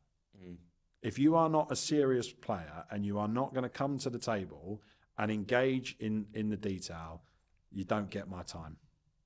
No, I think that's fair enough. I mean, at the end of the day, I think people come into local politics and being around many politicians over the years, whether it be, you know, former prime ministers, maybe the next prime minister, there's some people that I run around with that I talk to sometimes, and I think to myself, how serious are you? You know, there isn't anything in some of these people that are, quote unquote all powerful, which makes me think, wow, you really should have been given, the throne and been put in Buckingham Palace for life and restore the monarchy to its, former powerful glory. Like, there's none of that I see in some politicians, and I think even though local politics isn't as impactful as national, it does play a massive role in the life of the town. But you can always tell, right? I've been in politics 15 years, yeah, nationally and locally, the same as you, right? You can always tell a politician, whether they're serious or not, by whether or not they can sit here and talk about policy. If they can't talk about policy, they haven't thought enough about why they're doing it. And again, I come back to my point. What have you seen from Reform UK or the Conservatives in this election that is about local policy? The answer's nothing. When you look at the borough as a physical place, you mentioned that you've made a strategic acquisition of the Eastgate Shopping Centre. I won't ask how much that cost because I don't know if you're allowed to tell me yet. But I believe that will be a good investment for the council. You've got Marks and Spencer's coming back to the town. You've got Aldi moving in as well into the town. What's one thing that has been built in Basildon, is being built or is future planned that would never have happened if you weren't leader? All of it. The Tories will take credit for the cinema. But if we just concede for the sake of conversation that they're going to take that one, we'll chalk that up to the Conservatives. Everything else in the town, they've opposed everything. They opposed the acquisition of the Eastgate. They've opposed the M&S, which we're looking to turn into that box park type facility with the podcast, the music studios, and the office space above it. They opposed the Orwell development. I tried to explain this on the podcast the other day. In 2024, I went to something called UK Reef, which is a big conference where you get all of the kind of retail and real estate and all of these guys in a room. It's kind of like the UK version of MIPIM, which is a big conference in the south of France. And I said to all these big boys, the M&Ss of this world and all that, what do I have to do to get you to come to Basildon? And they said there's two things. They said, number one, you have to drastically increase footfall after 4 p.m. So they said it falls off a cliff. So they said the quickest and easiest way to prove that you can increase the footfall is to invest in food and beverage. So they said if you can do that, one, it shows that people have got disposable income that they're willing to go and spend, and two, it shows that they will come out after 4 p.m. and do it. The second thing they said was your buildings that you have they're not modern, they're full of asbestos. The service yards that service the stock and all the rest of it are not in great condition. And it's very tired, and as a consequence of that, it makes it a more complicated, expensive facility for us to go to. So if you knock them down and you rebuild modern, fit-for-purpose retail units, we'll be interested in coming to talk to you. So in the last year, we've opened the sushi and burger company, we've opened the creams, we've opened the Weatherspoons, Maria's Cafe opened as well. We've seen the last two in particular have been quite big hits. I mean, I've eaten a Maria's, and the Weatherspoons is rarely empty, if ever empty. I've not seen it empty since it opened, actually, to be quite honest. Last night, it was still busy. And we've seen a 13% increase in footfall across the town centre in just 1 year. How do you measure that? So on all the buildings, they've got all of these pedometers. They're measuring all the time. So they're able to track that. So they've seen a 13% increase. That has sparked M&S Food and Boots and others to say, yeah, we'll go back into the Eastgate. So they're looking to be part of the hospital when that opens. You're going to have 175,000 additional visits with the hospital in the town centre. So all of that is building towards how we get bigger retailers to come back in. The Orwell development that is going up, there are 9 commercial units underneath that, but you can play around with that. So actually, if you wanted a bigger store, so if we got an M&S clothing or whatever, you can make it into 6. How many properties are being put in that Orwell development? 492. Okay, so you've got 492. If you assume that is, the minimum amount of residents, they're going to go downstairs and look around the town anyway, especially if there's things to do. So that development there, did that play a key role in bringing the £1.5 billion investment into the town? Yeah, so again, that development we looked at buying that building. People will remember that had the Lloyds in it, the subway and the Moon on the Square. That was that block we're talking about. We looked at buying it, but it was owned by an absentee pension fund. So again, right, back in 2019 when I came back and I said, I want to do regeneration. I want that to be the thing we really go at. Within Basildon Town Centre, there were 55 different landowners. Basildon Council owned the council office, it owned the Towngate Theatre, and it owned what is now the cinema. That was it. It did not own any other buildings in the town. Just to be clear, when you say the cinema, do you mean just the cinema or the Nando's next door, Yeah, or that Little block. Lounge and that Yeah, whole yeah. and That block. Does that extend back all the way to Toys R Us? No, it that ends strip at of building Cream. there? No, it ends at Cream. Okay. So the rest of that is London and Cambridge after that. So we, from our point of view, that's all we owned. That doesn't give you a lot of power and a lot of sway. So what then happens is you start looking at what could we buy up and what could we do with it. And everything is about value to investors. How much are they going to get on their return? And again, to give you an example of what I mean by that, the Westgate Shopping Centre, I don't think I can name the individual, right? But there was a certain individual who is well known for bargain, cheap, tatty retail. He may or may not have once owned Newcastle United. But this individual wanted to buy the Westgate Shopping Centre, just fill it with bargain basement rubbish. Now, on the one hand, people will look at it and go, well, it opens up the stores and it gets people in the town centre and all the rest of it. But the knock-on effect of that is that opposite it is the Orwell development, where we have attracted £172 million of private sector money from the Canadian pension fund Starlight. So not a penny of taxpayer money is going into building that. That is entirely a private venture. Those same guys are now wanting to look at where they can start building out next. So can they help us with the M&S? Could they help us with Southgate House? Could they help us with the Eastgate? So we've gone about creating that confidence. And the reason I say that is these guys are looking at it going, well, the council has acquired that building and that building and that building. It's now in control of BTCM, the Town Centre Management Group. They're serious about land assembly. They're serious about wanting to regenerate the town. Yeah. That gives us the confidence to invest. And that's what we're seeing. Talk me through how you get a deal like this over the line, because if you put £1.5 billion on this table in pound notes, I mean, it would fill up the room. It's an unfathomable amount of money for a town which most people write off. And I think that's unfair. So when you say you've got £1.5 billion on the table, that isn't, a couple of $100,000 for a new firm opening up. That isn't, a start-up business. When you go into these kinds of meetings, how do you organise them, first of all? How much pressure do you feel when you're in those types of meetings talking about that kind of money? And how many hurdles have you had to jump over to get that investment? Because I can't imagine that was easy to get. So it's a poncy word, right? But it's all about a vision.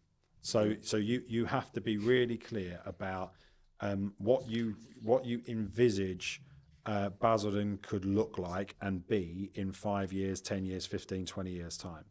We've spent an awful long time thinking about what is it that we could offer in Basildon that nowhere else in Essex, nowhere else in the east of England can offer. So clearly, Chelmsford has done well with a John Lewis, and that is attracting people to go up to Chelmsford, and the whole Bond Street development is very nice, and people go up there to shop. Southend has got the Cliffs Pavilion, and the Cliffs does very well, and they do a lot of trade out of that as a consequence of that. Thurrock has always had Lakeside, and that's been the thing that's attracted people there. Basildon's kind of just been forgotten about in the middle. It's been the place that you pass through to get to all of those places, but no one's spending any of their money here. So the first thing you have to do is then go, right, okay, we're in the middle, but this is what we want to achieve. So the arena was the big thing. That was the game changer. No one else has got that. That's the thing that we could really put us on the map. So then the next test is to go and find out, can it work economically? So you have to do all of the economic analysis. So you bring in the consultants that everyone hates, but you bring them in, they do that work, they look at it. They advised us originally to go for 5,000. Then when the analysis came back and said, actually, your sweet spot is 3,500. I think Cliffs is 2,000.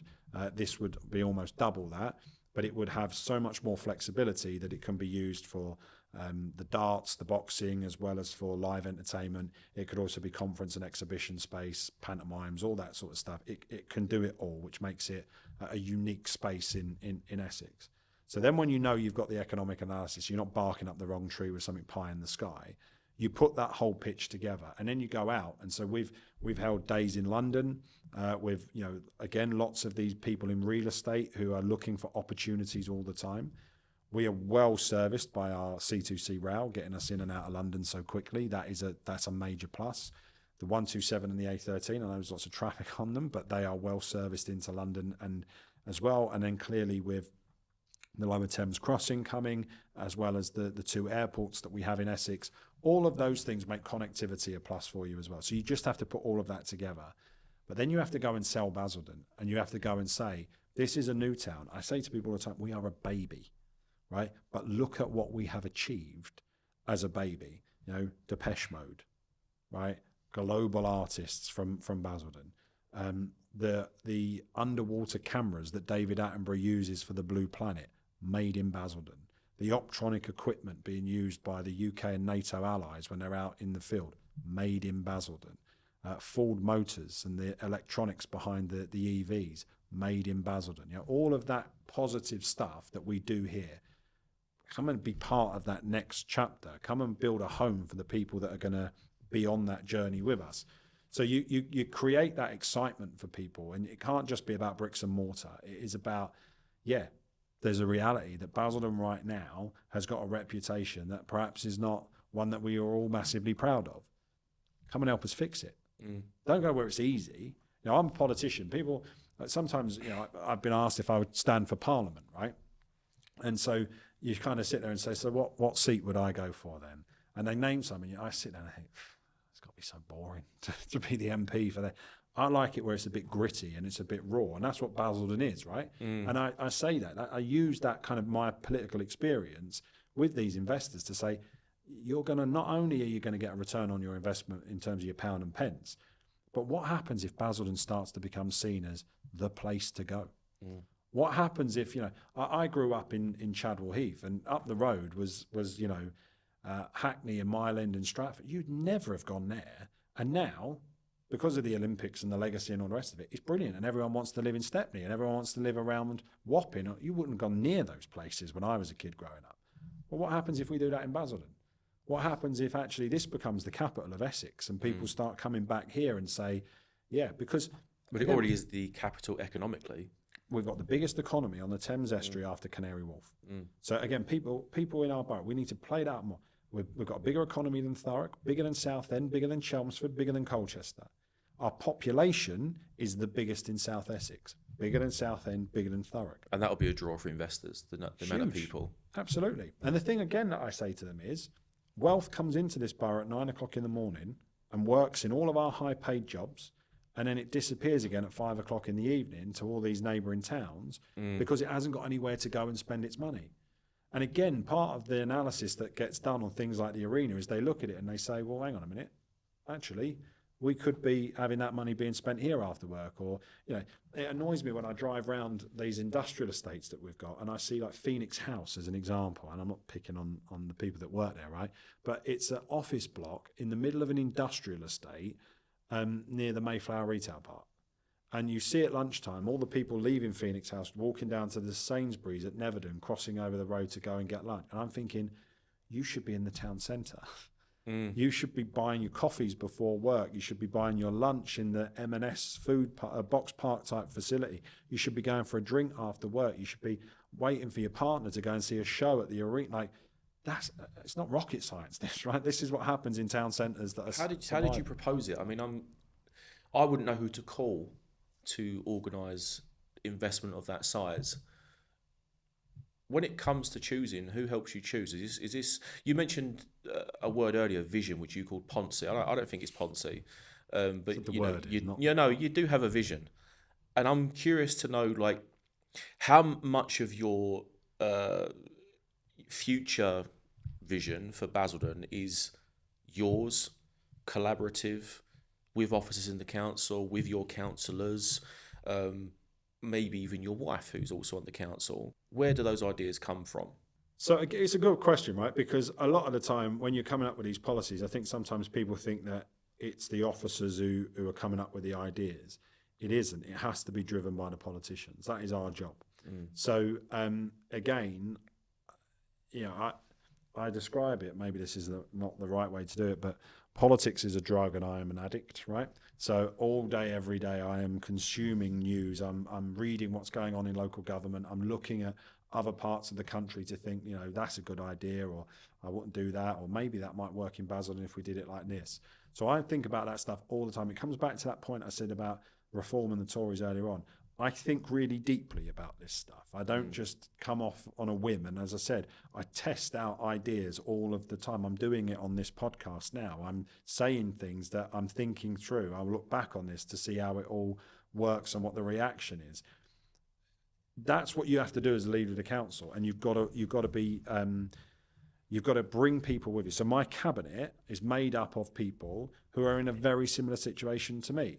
They are either young parents who are raising their children here, or they've got grandparents. They are grandparents and they're raising their grandkids here, and they're people who work in a whole range of different industries and sectors. I haven't just got a bunch of 60-plus retirees sitting around the cabinet table, which, again, you could have in a week's time. I mean, I know you want to take pot shots at the opposition. But my point is that there's a reason we got to this point in Basildon, right? Yeah. There's a reason the town centre looks like it does, because we didn't have enough diverse talent sat round the cabinet table thinking through, well, what does the future need to look like? It's not about preserving the status quo. It's about shaping the future. And that's what I hope my cabinet, not just this time, but the last time I was in as well, I hope that people can see that we do come up with ideas, that we are putting forward plans. And then there's another side to it, which, I don't know how much you want to get into on it, which is you then need an officer corps who are going to deliver it. Well, you need that, obviously, for them to be on side. Do you find that when you present ideas to the officers in the council that there's objections, there's always... Because I've always heard stories about how the civil service and national government are generally quite cautious in their approach to everything, which is why people accuse national government of being slow off the mark. Do you have the same issue locally? Yeah, look, your mate Liz Truss, right? I don't agree with her on an awful lot, but I think she was right in the sense that civil service reform is a badly needed thing, right? Now, I caveat everything I'm about to say by saying that we have got some excellent, hard-working officers who live in this borough, are passionate about this borough. They turn up every day to work wanting to do a good job. When you get to a certain level within local authority as an officer, it's called a political appointment, right? So if you are an assistant director or a chief executive, you have to go through an appointment panel of politicians. So you'll do all of the recruitment process, you do the competency tests, you do all of those sorts of things. And then you come and you sit in front of a cross-party appointment panel. And we will ask you various questions, and then your appointment will either be confirmed by that political appointment panel, and if the politicians say no, then they don't get the job. And if you're a statutory officer, which means a chief exec, the chief finance officer, or the chief legal officer, that will go to full council, and all 42 councillors will have a vote on that. To get to that point in your career, you've also got to be a bit of a politician, right? So you've got to be able to play both sides and to understand the political dynamics at play. What you tend to find in councils is that you have some councils that are described as officer-led authorities, and you have some that are called member-led authorities. And I would suggest to you that in Basildon, for 20-odd years, we had an officer-led council. And what I mean by that is the leader of the council and the cabinet would come in maybe once a week for an update from the chief executive and their portfolio holders, their portfolio leads, and they'd get a briefing to say, these are all the things we're working on, and they'd sit there and go, okay, well, we're happy with that, we're not happy with that, think about this, think about that, and then they would depart the scene and leave. That gives the officers the ability to then just do what they like in terms of how they're running the council, the rest of it. My view was that what that led to in Basildon was a town centre that looks the way ours does, and a service that is detached from the residents too much. I used to describe Basildon Council as becoming an island off of its public. So even though the public were wanting more out of its council, it was getting less and it was communicating even less. I lead a member-led council. What that means is I'm in the room, so I have an office at the council. There was no leader's office before I turned up. There was no physical place for the leader of the council to even sit and work. So I have an office there that the cabinet use as well. All of my cabinet members are in the council 2 or 3 days a week, meeting with their officers. And it's that thing about creating pace and momentum all of the time.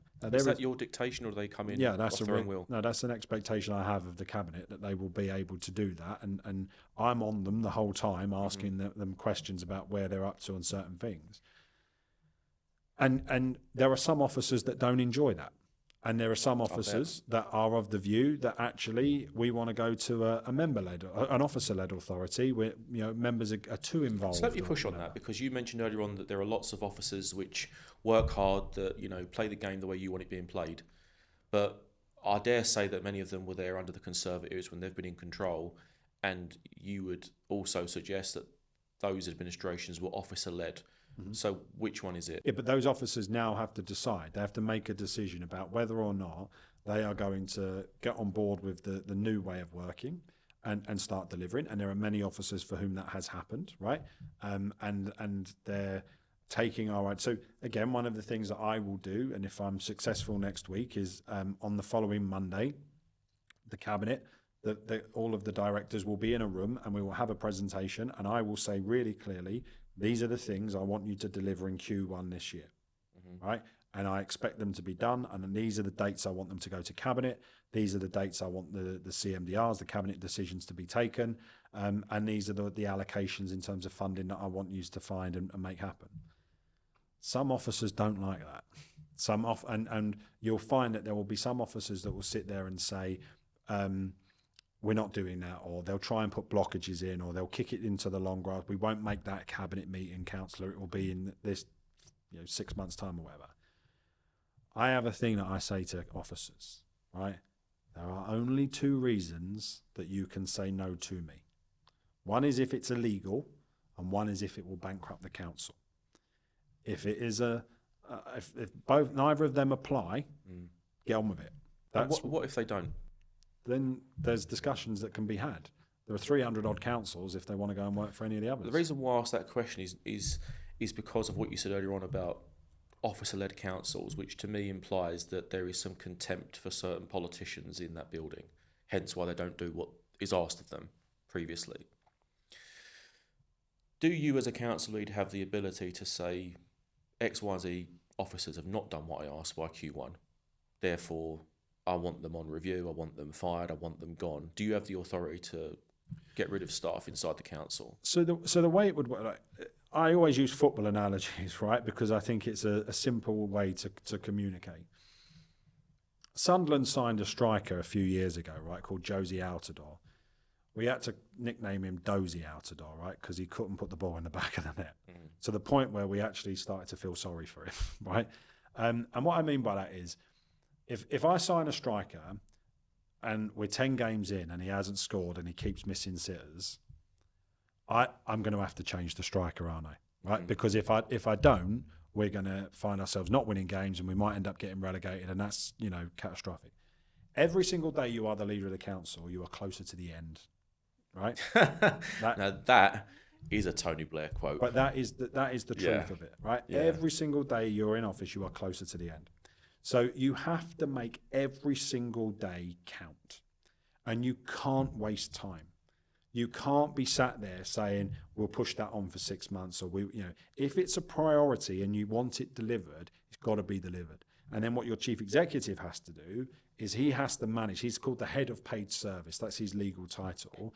He or she has to then say, okay, sorry, you're not performing, performance review. The leader and the cabinet members, they're asking for this. It hasn't happened. We're going to have to look at this. We're going to have to look at that. And that's why you see at that level, a lot of those senior officers, they move on. And there's nothing wrong with that. And that's fine.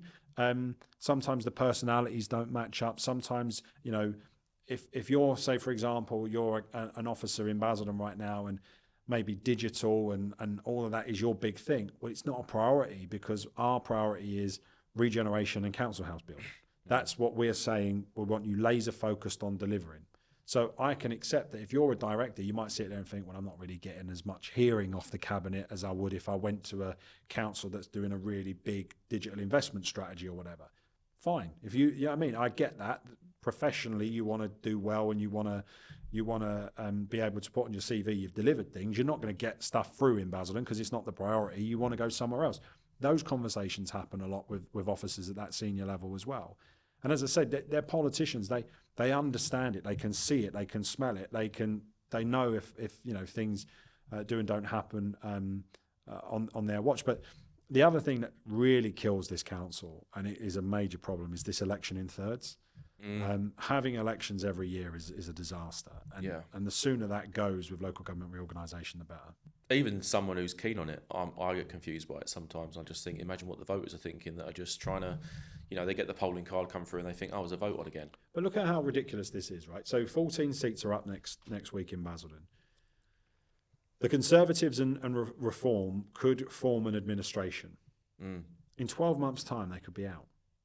Sure. Yeah. So in the next year, we lose all of that investment. We don't build those council houses. We've got another year's worth of people in temporary accommodation, each costing the council £27,000 a year. And then what happens in a year's time? We come back and say, Gav, do you want to go again? Fourth term, Gav, or fifth term, Gav, or whatever it might be. It's lunacy. And in the end, I could keep those investors at the table because everybody knew Labour were going to win the last election, right, with the polling. So when it came to the all-out elections in 2024, everybody knew Labour was going to be the largest party on that council. I could keep the investors at the table. You can't do it now. They won't come back for a third time. And that's, again, the danger we're facing next week. So elections in thirds. You've been leader 3 times, 3 different stints. The first time was in 2017, then 19, then 2024. Each time that you've been in power, what have you learned from each time? If you could take one piece of golden advice that you were going to give to, say, somebody who wants to get involved in local politics, one piece of advice from each one of your terms. Well, I got elected when I was 23 in 2012. So I've grown up on the council. I'm almost a 40-year-old man now. Do you know what I mean? I've grown up on the council, so I've seen a lot of changes and been through it as well. When I got the leadership in 2017, even though I'd been a councillor at that point for 5 years, I didn't have a clue how it worked. I did not have a clue how the council worked. So I got played like a fiddle by officers. And it took me about 6 months to really get my head around what was going on. So that whole machinery that exists behind the council in terms of, as I described earlier on, there isn't one lever that I can pull to just get something done. I've probably got 10 levers on my desk, and my job is to just know which ones to tap a little bit at different times in order to keep the whole thing moving and going. I didn't have a clue how any of that worked. So I wasted about 6 months in my first term, and it was only then when I was like, okay, I need to change the structure. I need to bring in new people. You then have to go for a lengthy recruitment process, and by the time I did that, we got to March, and then it was election time. I didn't think we would get control back until 2020. We got it back a year earlier than I expected us to. But in that year, between 2018 and 2019, again, I thought long and hard about what is it that I was going to do. And for me, it was about the regeneration and about really wanting to motor with the regeneration. So I knew that the very first conversation I had on the very first day with the chief executive was all about how we're going to do the regen and make that happen. The lesson I learned in that second term was that I went far too quickly. So although I was having to run at pace in order to get the investors and the private sector on board with it and saying, right, okay, yep, coming out of COVID, Basildon's the place we're going to invest. Look at the ideas this guy's got. We want to get behind him. And I had all those guys ready to rock and roll and put their money on the table. Joe Public was sitting there going, hang on a minute, what's going on here? We haven't had any regeneration here for 20 odd years. The town's a shithole, and you're telling us that all of this is suddenly going to appear, and we're going to have an arena here, and we're going to have this, and we're going to have that. Not a chance. It's pie in the sky. It's this, it's that, and all the rest of it. And I didn't bring the public with me and explain it well enough as to what all of the benefits were and the different stages in that process. This time, coming back, again, I think we've tried to learn from that. Tony Blair always says that the irony, and it sounds like a Tony Blair tribute, this, right? But Blair always says that you are you're most popular when you are your worst leader, and you're least popular when you are the best version of the leader. I've been the leader for 5 years now. I look around that council, there is nobody, not even on the Conservative side, that has led the council longer than I have led the council. Phil did 3 years, Phil Turner, Baggett did 3 years or 4 years. I've done 5 now. And from my perspective, I don't feel there's anybody else in that building who could run the council and deliver on the things that we're delivering. Obviously, that's a judgment for the public to make next week. But my lesson here, or the thing that I think, is that we are probably at a stage with all of this where we've got a team that have taken us now to a point where we are. But if we are now going to motor and we're really going to get the arena over the line, we're really going to get things moving in another direction, we're going to need additional help to make that happen. And I've got ideas and plans for how we will deliver that and make that happen. But obviously that is all subject to the results next week. As you come into the final stretch of this campaign, which really puts Basildon on a fork in the road, we can go that way to nowhere or your way to Damascus. Nicely put, right? How do you deal with putting this vision to the public and having constant social media comments accusing you of X, Y, and Z? I mean, I'll go back to that because I think that in the modern age, social media campaigning is so prevalent and ultimately very important to winning a campaign now that you can't go a day without having people leave comments on social media pages. This is more of a fun question, to be fair. What comments do you see most often? Which ones do you just roll your eyes at? And which comments have actually gotten under your skin? Yeah, I mean, look, I remember going back to 2012, working on the Barack Obama campaign in Ohio, right? When Facebook was seen as this brilliant tool in order to get mums living at a certain mile radius from a nursery at risk of closure, getting them messages about how we're going to come together, community organise in order to save the nursery. It is not that today. It has morphed into something quite different.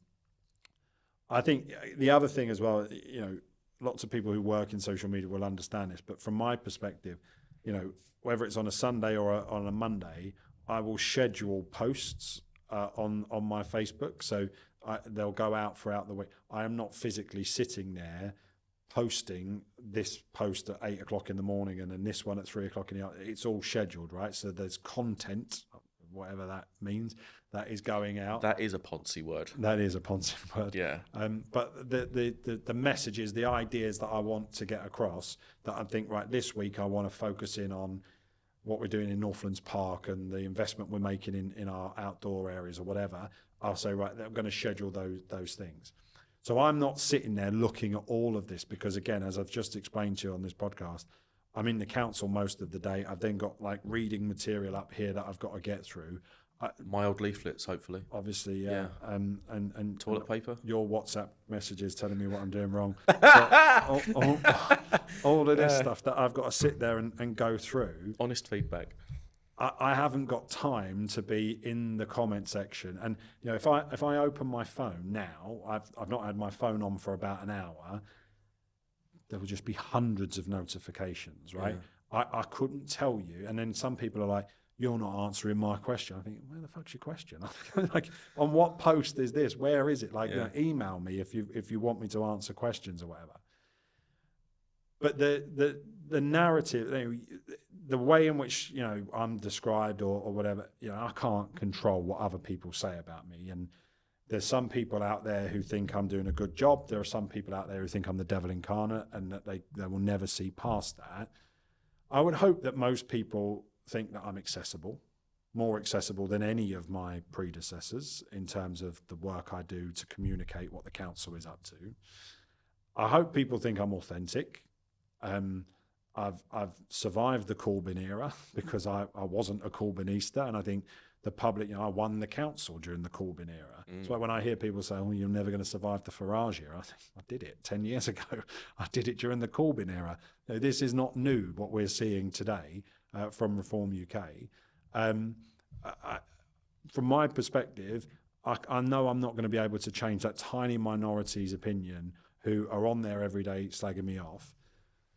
In terms of the things that get under my skin, I think it's more when people, they make comments about, listen, people say you're taking brown envelopes. I mean, every day, if I was taking brown envelopes, I would have free housing in Dubai and I would have this and all the rest of it. It just doesn't happen. There isn't a way for councillors to do that. It's just utter rubbish that people put out.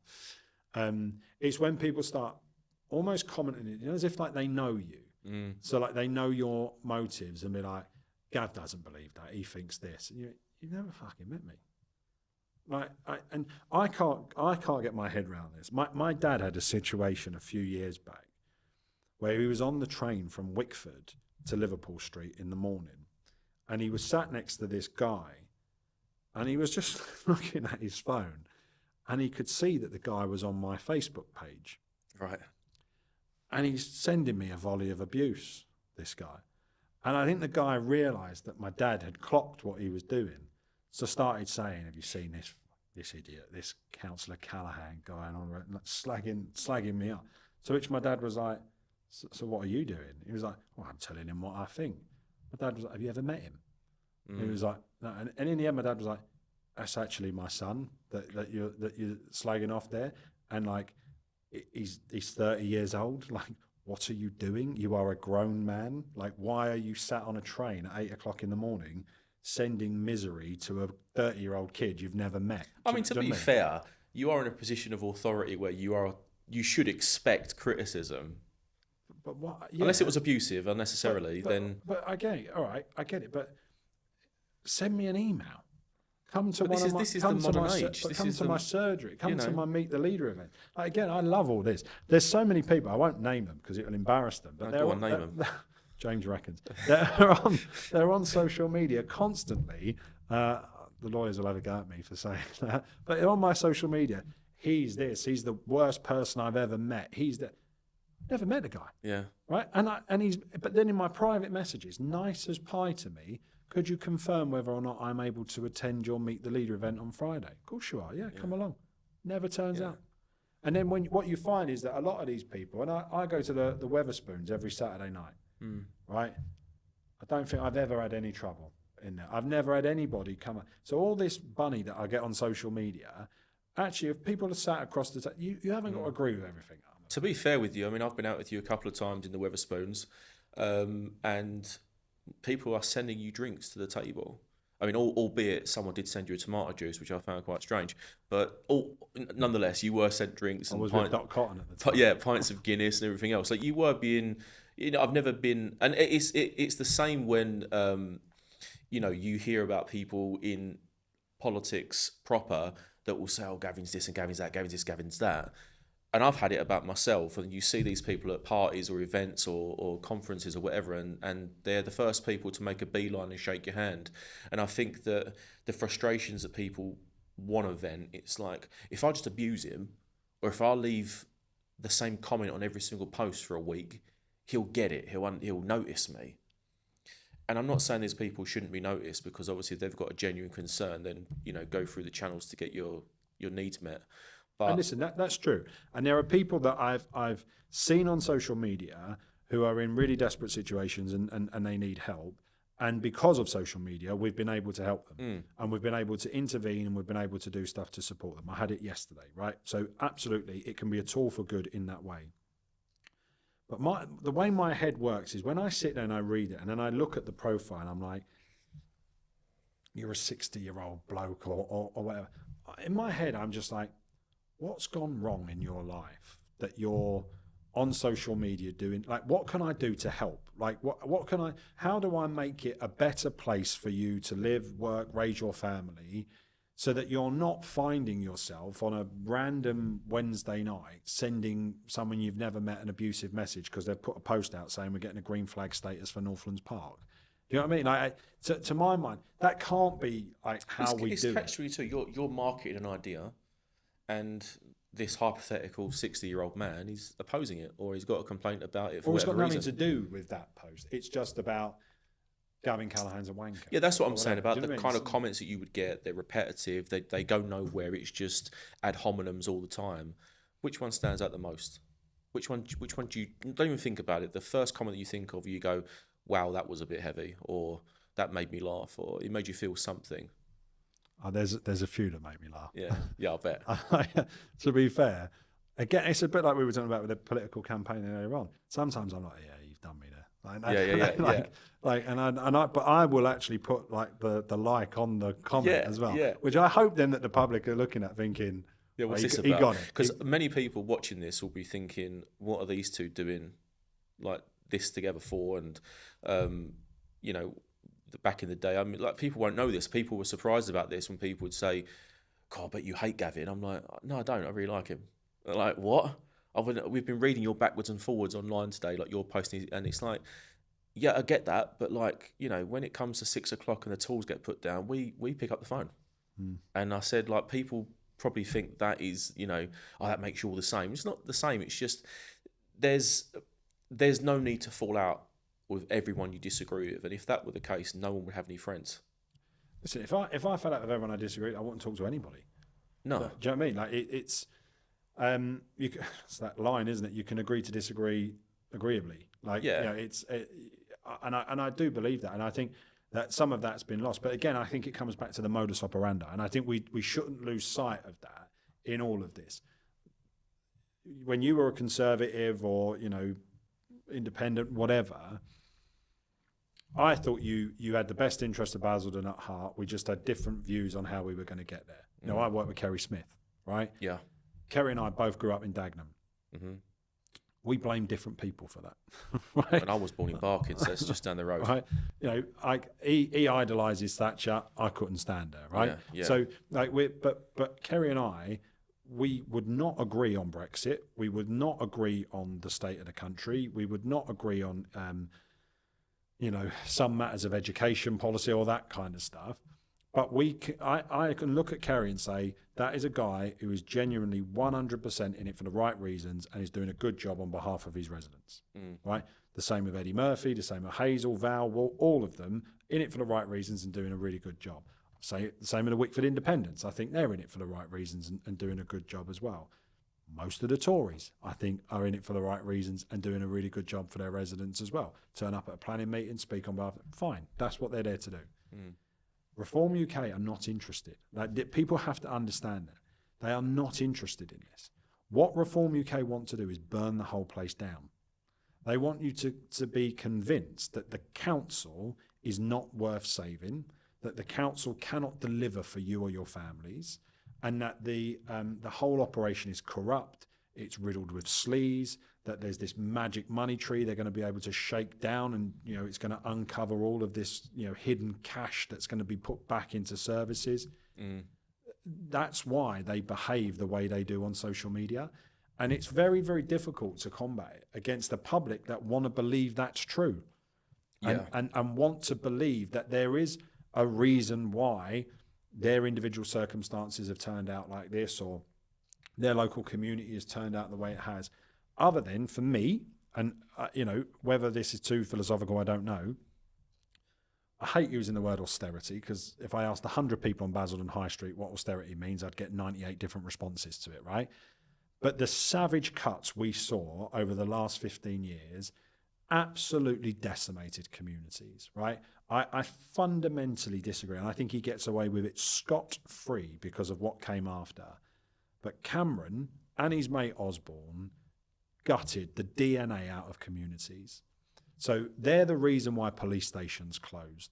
They're the reasons why leisure centres closed. They're the reasons why community centres closed. They're the reasons why infrastructure stopped being built out, right? And that has had such a devastating impact on communities, on the way that people feel about pride in place and where they live. And that is being fully exploited by reform now. And I come back to it. They don't have any answers as to how they're going to fix it other than we're going to throw a grenade in, blow it up and see where the pieces land. I cannot see a scenario where that is a good thing. What we have got to get back to, in my view, and I hope the government is supportive of us as councils in doing it, is we have to rebuild these public services from the ground up with local people, give us devolution, give us local government reorganisation, give Basildon a budget that goes from being £38 million a year to £380 million a year, and watch what we can do with that to deliver services and outcomes for local people. And if we do some of that, we'll start to restore more faith. But you have to call these shysters out from reform. They are conservatives and, you know, maybe even further to the right than that, walking around with new suits and a different colour rosette. But there is nothing new about this lot. In closing, thanks for your time. I appreciate it. I think this has been something that we've wanted to get out of the way for a long time. Plus, I think it's good to have an opposite approach to things. I don't think we disagree on too much when it comes to Basildon, but I do want to end with a bit of fun. Who's your favourite councillor? Emma Callaghan. You tart. You bottled that one. Who's your least favourite councillor? Sam Janae. All right. Who's your least favourite Labour councillor? I'm not saying. I love all of my Yeah, I bet you do. Sunderland winning the Premier League or England winning the World Cup? Pick one.